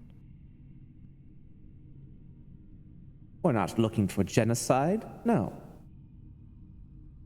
But we will ensure that what happened in that academy so long ago will never happen again. Who did this to us? Savages that didn't realize the power that they wield. And they did. Like a big stick, just in a bloodthirsty rage, murder all of us. When we rose back and struck them, they didn't even know the power they had. We have been using that power to gain security and survival, the power of the day. The blood of the fallen god Div is within our grasp. And soon we will tap into the power of Astral and gain knowledge of the power of Cosma. Wait, Div? This is the power you've been tapping into? I don't know much about this, but I just remember that the last time Div was in this world, that they were trying to cause the end of everything. You're not just a little bit afraid that the elves can't wield such a power indefinitely. She rolls her eyes at you. How dare you be afraid of something that's already dead? Melira, it's not dead. It's coming back. What are you on about? When my friends and I visited a ziggurat a while back, a seed was, I don't know what you want to call it, resuscitated? Planted? Something is being put into motion. Div is coming back. She smirks at you. This is not something to mess with. So you mean to tell me that you have knowledge that an old god is coming back in full force? Yes. Well, then all the more reason that we tap into the power of Cosma. You can't... You can't defeat Div that way. We're elves. We're not deities. We can't control things like that. She opens her eyes and smiles a little bit. You don't believe that we can defeat a god? Well, you couldn't even defeat us when you came to the academy. At that point, you literally see her pride get hit the moment you say that, as she just like walks forward to you and in a huff just says, an oversight that has been corrected. But do you see what I'm saying? I did not mean that as an insult. What I meant was that there are a lot of unforeseen consequences. A lot of things that could go wrong. And if this goes wrong, we all die. Please, think... I know that our paths and the things that we've gone through, I know there's reason to be upset. And I wouldn't even stop that. There's so much that I don't know about what happened to my family and the elves. And what you plan to do with that is your business. But I just feel that there are many ways that things could go wrong trying to wield that kind of power. You know that as well as I do. at that point she just gives off an audible sigh. So what are you planning if Div is to come back? What's your solution? You seem to have all the answers. What solution does little Luna have for this? Well,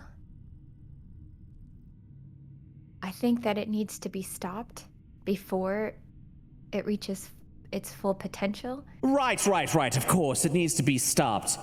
How will you stop it, little Luna? I don't know yet, but that's not something that I don't think is completely out of the question. I think we need to locate where the seed is. I think we need to try to You don't know. You don't know, but you have good faith that in some way, somehow, an answer is just going to fall from the heavens and you're going to take care of it. Because that's how stories are supposed to end. Everybody gets their good ending. I have an actual plan to take care of it.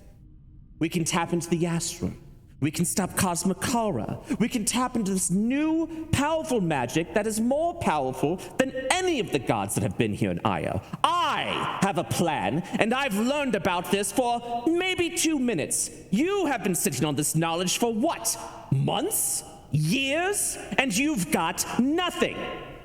And that is why I don't want you on Ishtar. And that is why I don't want you anywhere near me. And if you do come to Ishtar, to the Academy, I will make sure that I finish what should have been started 50 years ago. If your family is dead, then maybe you should perish too. Your plan is to do exactly what the people did to us. You don't realize that? You want to wield a power that's far greater than anybody in our race has ever been able to handle. To be honest, you want to do the same thing that the marauders, that the invaders, that the people did to our people. Wield a power too great. And you think that you've come up with a genius plan. Melira, you need to reconsider. She looks over to you, rage filled her face. Wake up, Luna! There are threats, dire threats here in Io. And just because you look at me and you say, oh, you want to do the same thing that was done to our family? Yes! Of course I do. Because your good ideals, your honor, is pointless here in a world that is constantly trying to kill us. No, because look what happened to the marauders. You killed them. The same thing will happen to you. You'll wield the power, something will mess up, and just like what happened at the Academy, things won't go as planned, and you'll die. That's what I mean. This has nothing to do with following the law or morals or honor or anything like that. It simply has to do with the fact that when people think they can control a power that's much greater than they are, things never go right. We've been doing pretty well so far, Luna. I suppose. We practically control the nation of Ishtar now. Who do you think the Archmagister is right now, It is literally our headmaster, the Archmagister of Ishtar. And soon, we will become a magiocracy. We will take over Ishtar, we will maintain order, and anyone that tries to get in our way will fall. The problem with the savages that we killed off is they didn't realize the power that they wield. We are smarter, we are more intelligent than anyone here of I. And if you think that I am even going to give you the slightest chance to stand in our way, to defy what we have been planning, then you are foolish. I came here as a matter of bond and family, to give you a fair warning. Stay away from Ishtar until our business is concluded. Let us help you. I can assure you that my friends will not stand in the way. We won't harm anything. We won't harm the Academy. We just want to help. And I would really like to visit the gravestone of my friend. I would really like to bring Alis back because he's been away for so long. We will comply with those things, okay? I know they don't have any bad intentions. Okay? She will look at you with a smile.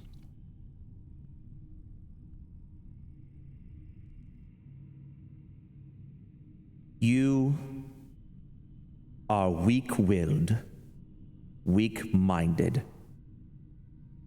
and a pathetic excuse to share my bloodline. You will not step foot on Ishtar while we conclude this ritual.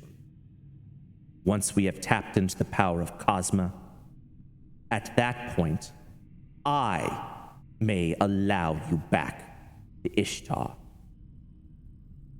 But as far as you visiting your friend, let your friend rot in the ground. And as far as your... I'm done. I'm done. At that point, immediately you wake up from your trance as Melira continues to berate you. Just immediately vanishes. You awaken back up on the ship.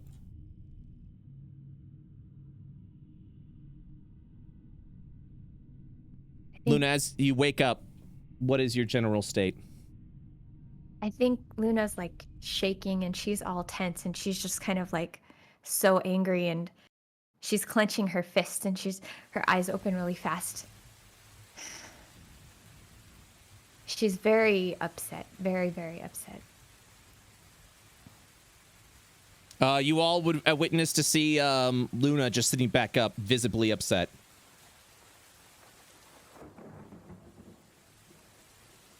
Lunafira, you doing all right there? Captain.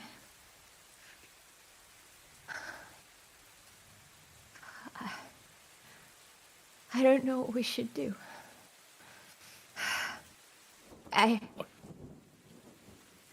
Melira, my cousin, she approached me during my meditation. I could hear her voice. She insulted my friends, my family. She claimed to be my kin. She's crazy. She says she knows that we're coming to Ishtar, and she doesn't want us there.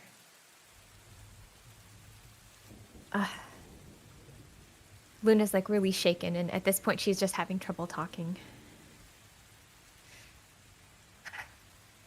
All right, come have a seat. It's my turn to be the crying shoulder.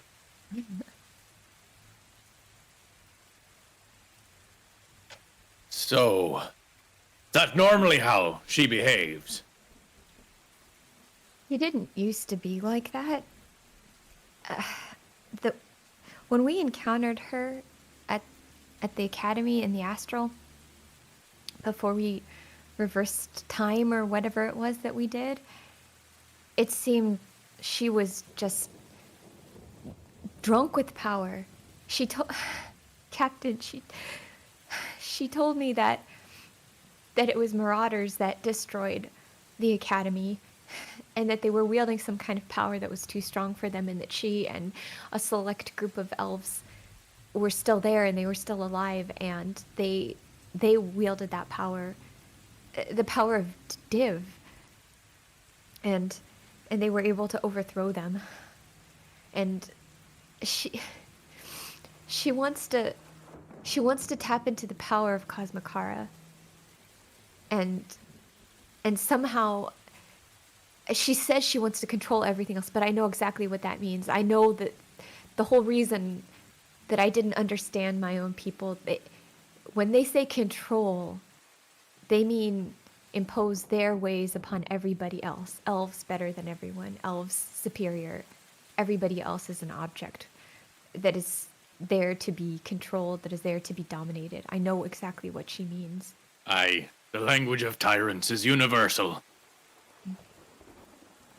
And she, at first, I guess she said that they planned to destroy Cosmikara on their own, and they didn't want any outside interference, not from any non-elves or anything like that. So... Oh, good luck with that! Luna kind of cracks a smile. Yeah, she says if we set foot on Ishtar, she basically threatened to kill us. Are you sure it was her? I mean, it didn't feel like the Melira that I knew, but it felt like the same person that I spoke with in the Astral Academy. She knew of Aelus too. She said that they would welcome him back, and the headmaster was concerned about him, but she didn't want us going there. I don't believe that the elves can wield this power. It's not even that I'm against getting retribution for what happened. It's that I just really don't think that our people can wield it. It can't end well, Armstrong. Wielding the power of Cosmikara, you mean? Or Div. Aye. Mortals weren't meant to wield such things. We'd be exchanging one massive, extra-dimensional threat for another. Exactly. I told her I wanted to visit Bodak's grave, my goblin friend. She told me that he could rot in the ground. Well, sounds like when we get to Ishtar, we're gonna have to straighten her out. Yes. She's not the person I knew before. I think she's been corrupted with power and anger. Aye. That sort of transformation seems drastic. People change, but not quite so much. Armstrong, do you think it's bad that I left? That I talk with humans and goblins and dwarves and... Is there something wrong with me? Luna, don't be silly. You did the best you could with what you knew at the time. That's the most any of us can do. Irene kind of looks over at that point at Luna and says, "You gotta take care of yourself. If your family's not good for you, then you leave them." She sounds a little bitter. Luna nods. Thank you. I don't course. care who your family is. We are your family. Here, here! Luna smiles and she kind of brushes her tears off her eyes and sits up a bit. You're right. You're right. You guys are my family.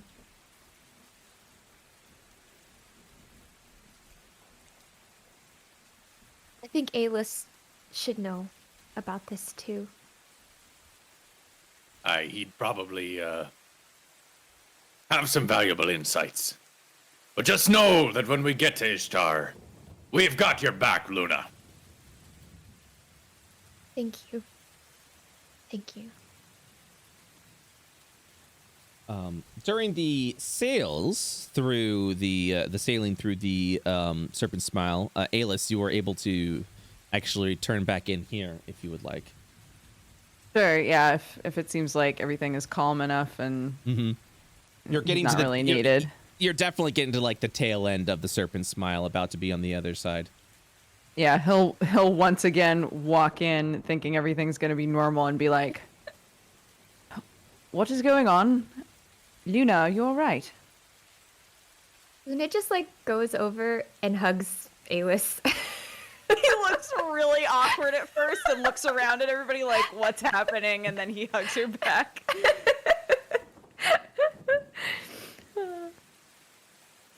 Luna says, I talked with Melira during my meditation. Oh. All right. He'll sit. She didn't want us to come to Ishtar, and she threatened us that if we set foot on there that she would stop us at all costs. I told her that you were with us, and she said that the headmaster was very concerned about you and that they would welcome you back with open arms, but after, because they're convinced they can take on Cosmokara themselves. They are wielding the power of Div. She pauses for a second because she knows that Alis knows about Div, and yeah. Sterling would also hear this if in case Sterling had like a thing to like Yeah, input. he sat there watching intently. All right. I told her, This is a lot. But All right. Yes, I have thoughts, but are you okay? I think so. It was just a lot to take in. I think that after what happened at the Astral, I kind of just told myself it wasn't real. I did they teach you in academy about the invasion and about what happened? Because I learned some things that I had no idea about until today. Brett, would I know anything about that? If you were especially studious and trying to learn more about the knowledge of the academy, you would know that this is the second iteration of an academy. Sort of over in the southeastern section, was where the academy used to be before it was attacked by invaders, barbarians of some kind, which forced them to relocate deeper into the continent of Ishtar. Over in the Kingdom of Brisbane, where they have built the academy in the mountains, ensuring safety and security for all the students. That's been the general spiel, essentially. Right.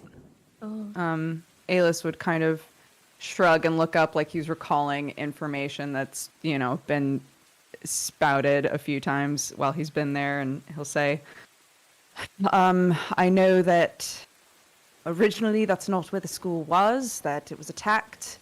And obviously after meeting you, I know that's true.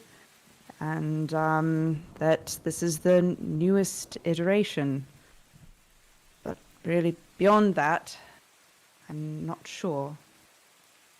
Melira told me that. So, when this all happened, I only lived because my friend helped me escape. And I lived with them for the next several decades. I outlived all of them, and I believed that everybody had died. Melira told me that she and a select group of other elves survived, and that I think they were under maybe the control of the invaders for a time, but then somehow they learned to wield the power of Div. Supposedly, they overthrew their captors. And that's how they kind of started over again. She didn't know that, that Div is coming back. And I think she really believes that, you know how our people are. I don't know how you've been treated at being half elf, but our people don't like non-elves.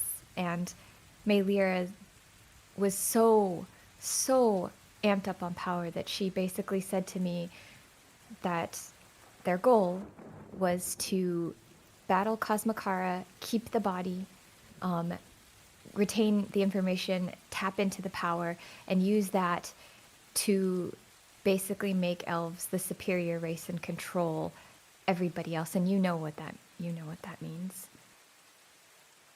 Alis will nod, and he'll kind of look out the window, and he'll say, Luna, since the moment I met Melira, she's been a cruel bigot.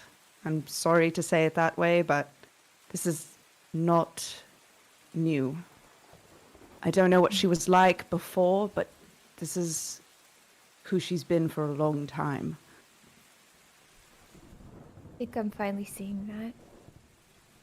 I don't know if it's the power of Div that corrupted her or what happened after the attack, but she's definitely not the same person that I knew. She was horrible. Horribly mean.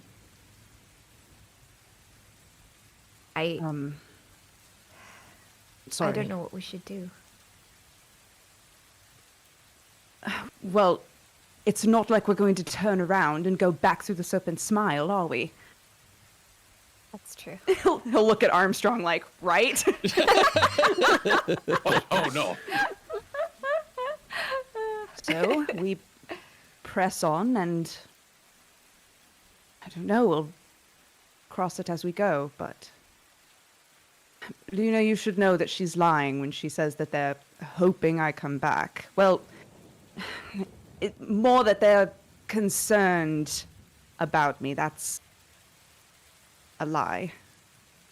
Well, what do you mean? The school, for all intents and purposes,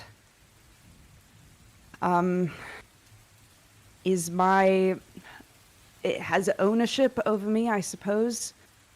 Ownership? They signed my adoption papers, so I belong to the school. Essentially, I've been raised to either fight for them in one of their future armies, as most mages who go there are trained to do, or to one day be a teacher there. And they know that I'm powerful, albeit I don't have a lot of control, so they would want me back for that. It's not because they have any sort of endearment toward me. Oh, Alis. I see. That's messed up.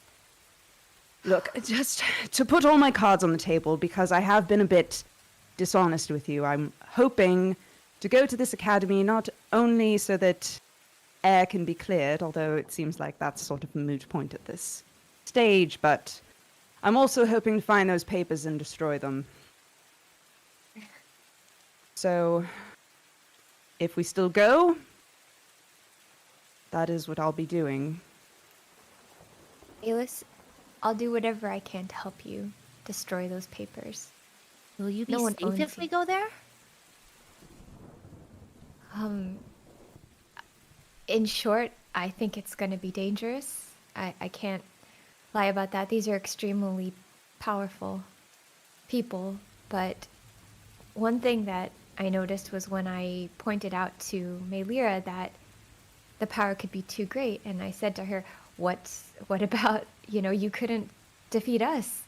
And she became enraged, and I feel that their one weak point could be their overconfidence. So I'm not going to pretend it'll be easy. I Well, think we should discuss what to do. on the positives, we know that they're expecting us. Better than going in thinking that we're being sneaky when we're not. That's true. That's true.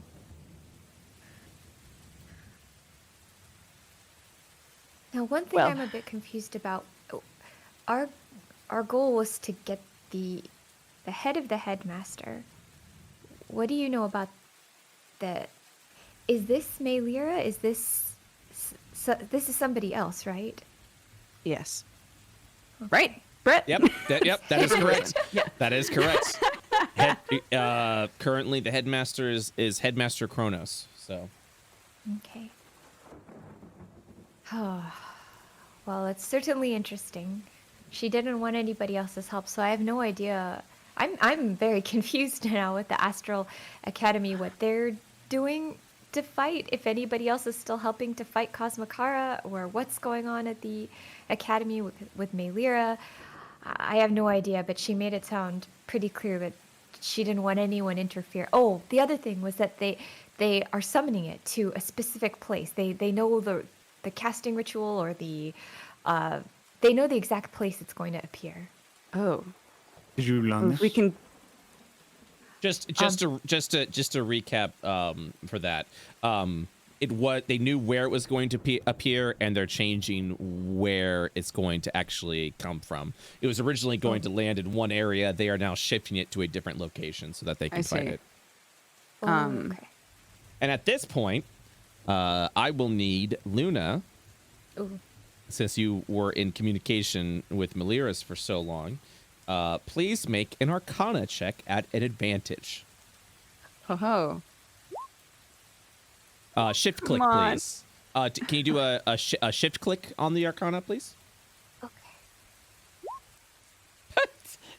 Are you shift clicking or no? There There it we is. go. Thank you. Thank you. So with a 19, you sort of had this feeling of deja vu, of familiarity, but it was a very unsettling feeling. It was a feeling of dread and fear that you had when you were a child. You kind of thought it was because you were speaking with Melira, that feelings of that lingered. But you realize with your Arcana check and your attunement with Melira and your trance that you know exactly where she is and potentially where the ritual is going to take place. And fear fills your heart. She is at the old academy. Oh, gosh. Your previous home. Luna looks a little shaken and like kind of puts her hand on her stomach.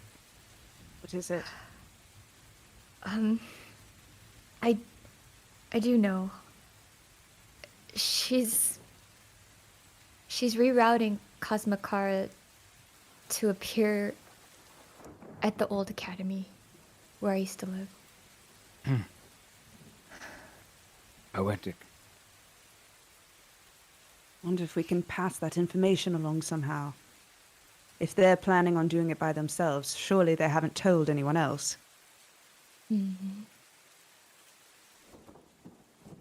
Who else is still fighting? You are uncertain. Oh. You have no communication with the inevitable, and you haven't asked him. You also have not received communication from anyone either. You are going in blind at this point. Right. Oh, man. Do we know where they thought Cosmokara was going to be before it gets rerouted? You never found out that information. So, what we know is that they're going to summon an extremely dangerous being into the old academy with all of their people around, and they don't want us there. We have no idea who else is fighting this creature, and if we're the last people to be in its way before it inevitably destroys all living matter on this world. Makes a great ending for the book, huh? Oh, it certainly would make an interesting story. Have no fear. Power may corrupt, but love often perseveres. Your cousin is momentarily blinded. But as we can see today, by that eye that appeared on my head and faded quite quickly. Sometimes, all it will take is a little bit of refreshing from those who care for them to put you back on the right path. See another cave? He won't stop. We persevere.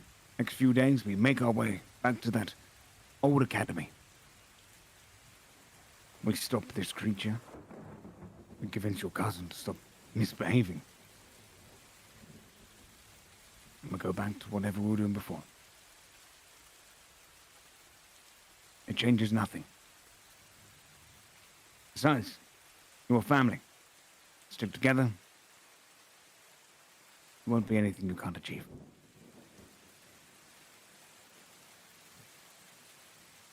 Luna nods.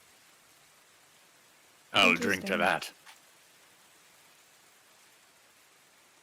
All right. So within that, on the tail end of the Serpent Smile sailing, the waters themselves have been clear, enough for you to navigate through as you are now in the Outer Bands. You press on forward. And now I must ask you, are you planning on sailing to the old academy? Back to the Hell cave. yeah. Yeah. To the old academy. All right. So with that, you are officially locked in to participate into the Cosmokara fight next Thursday, as you have found the correct path. You're pressing forward, and now you will be able to participate in that phase of the battle. So today's session has concluded, the final session before the end act battle against this otherworldly fiend. You will actually be the first phase. So we talked a little bit Oh, about damn. this. So we talked a little bit about this offline, but I will now give you all the information.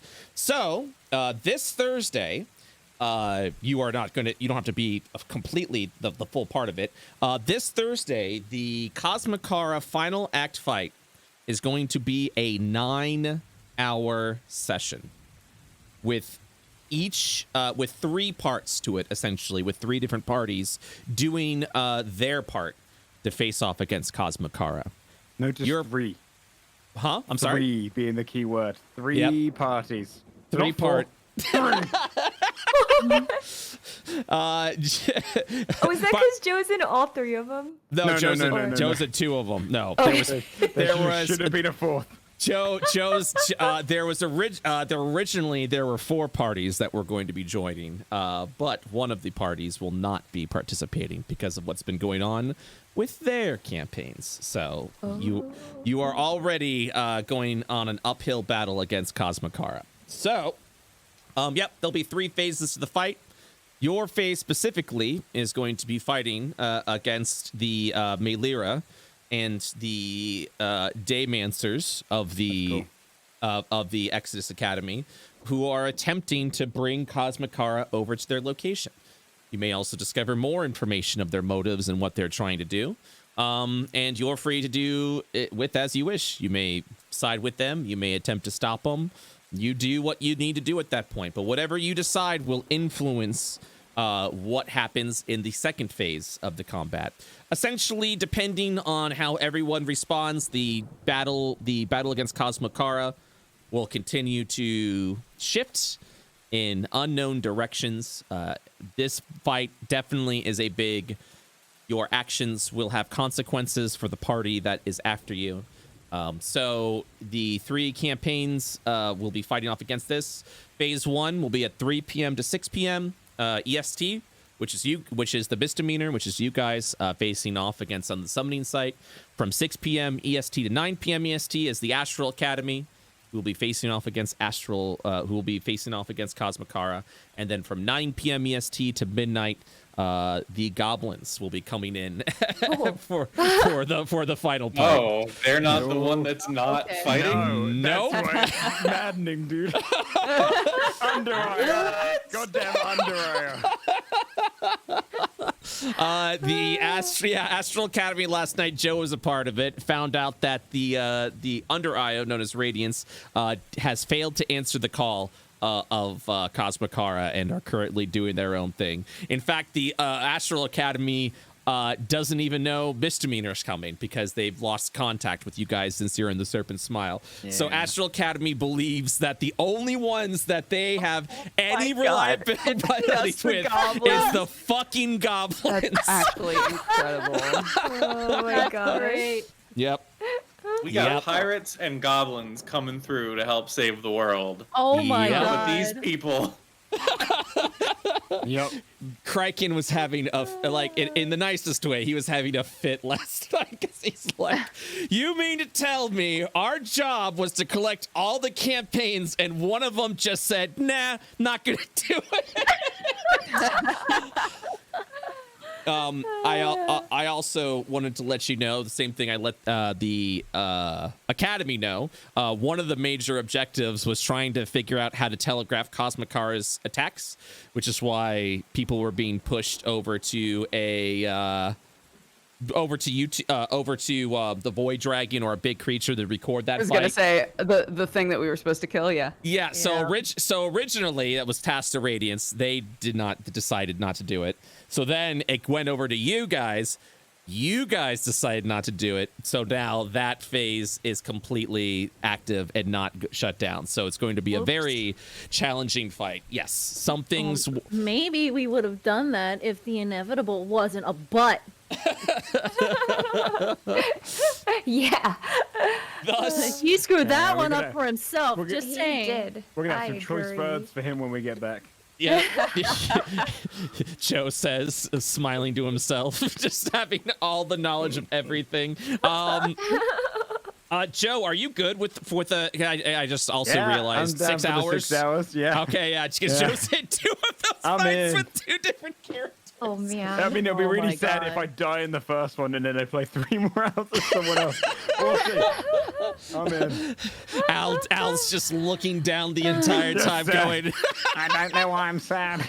I can't say. it's really funny because a lot of Joe kind of like peeks out when it comes to certain points. So like Al will be like, I don't know, I think I really like the pirates. I think we should be friends.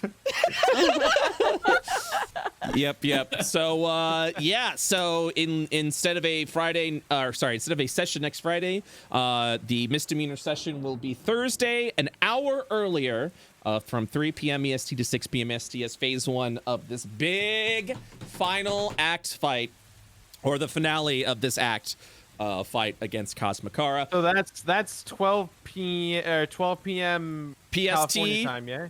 Yep, 12 p.m. PST to 9 p.m. PST, but the misdemeanor section will be 12 p.m. PST to 3 p.m. PST. It will be a time crunch, so we'll be starting promptly at 12 p.m. PST, and that's because once time is up, whatever happens at that point, if you haven't finished what you were meant to do, it immediately goes on to the next part. And if you were not successful or you run out of session time, then the battle continues on, consequences and all without you. So it's going to be an exciting fight because there is no guarantee that you all will be successful, and whatever happens at this point will affect the final act of IO Phase 2. Oh, we're gonna be successful. Mm-hmm. Hello, pirates. True, but the thing is, all 3 of you need to be successful. So, all 3 parties need to be successful in their part. Oh wow. Yep. Is there any way that I don't know? This is. I mean, I don't know anything, but is there a situation where it's like, even if like our campaign is up, can like our characters somehow continue the fight in any kind of capacity?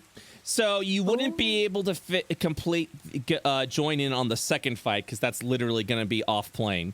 But the third phase, potentially, if you guys want to like return or assist in some sort of way.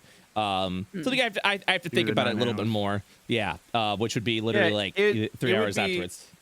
Yeah, like, I mean, I can't speak for everyone else, but like I don't do much in the evening, so I totally would be like, yo, what up, bitches? And like rolling on a fucking rope. Yeah.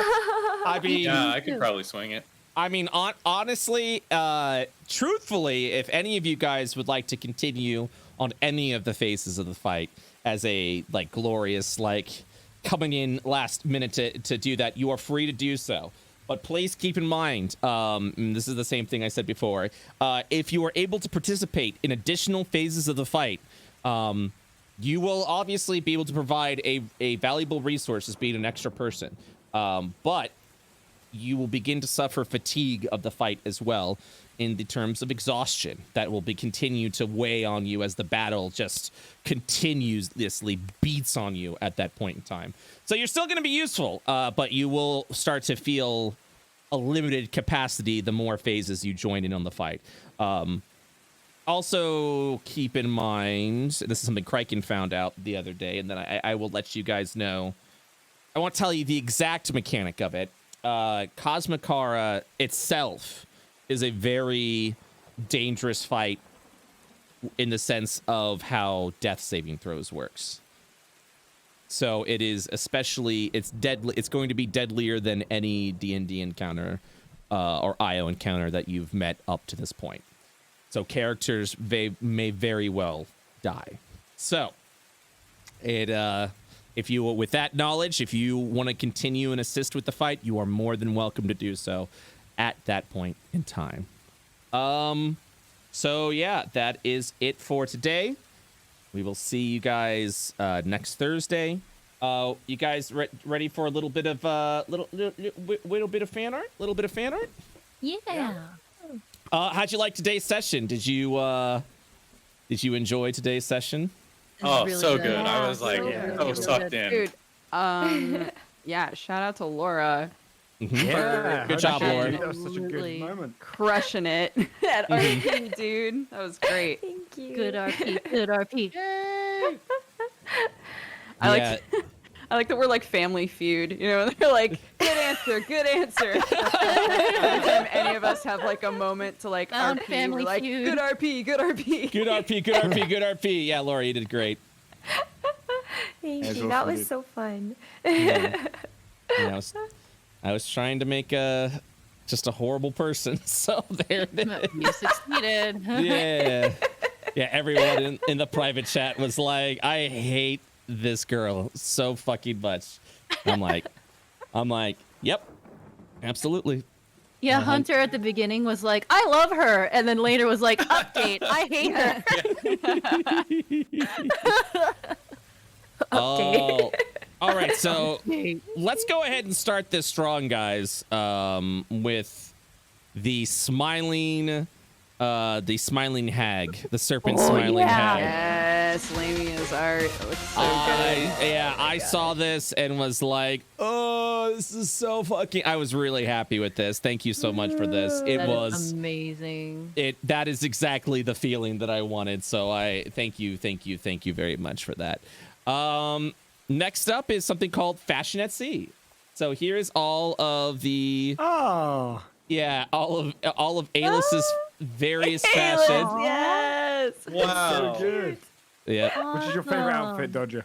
Look at all of my potential outfits. Oh no, which one's my favorite?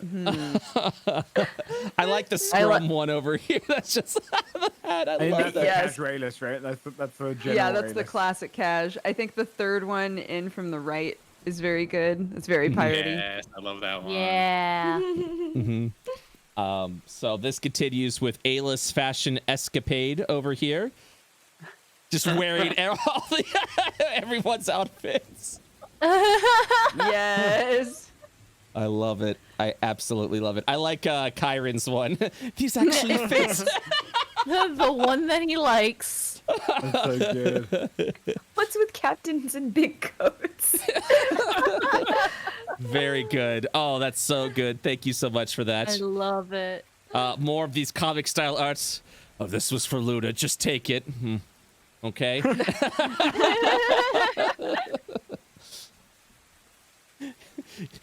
Bitter. Kyron eating chocolate hand with of a scoop of sugar. sugar. Yeah. Full of sugar.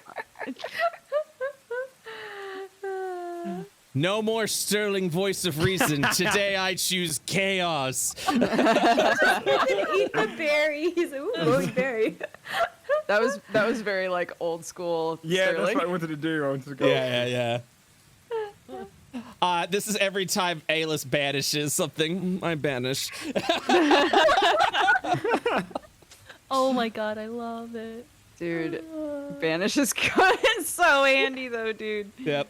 Aw. Found family portrait of the misdemeanor. Aww. My heart. You lived. Just Kyra, just like. And then finally, just a handful of sugar, please, from Kyra over here. Oh, stop. That's so cute.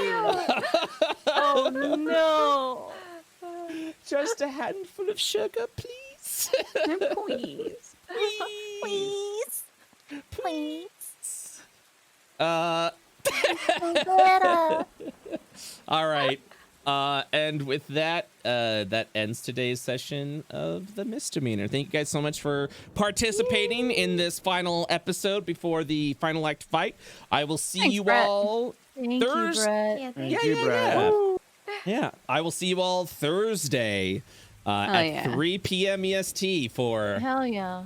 phase 1 of Cosmikara. It's going to be very, very, very exciting. So I will see you guys then. Thank you again. Thank All you. right. Bye, everyone. Thank you guys. All right. Thank you guys so much for watching. Appreciate you all hanging out. You have a good session. Hope you guys enjoyed yourself. It was a grand time today. So we'll be back at Thursday at 7 p.m.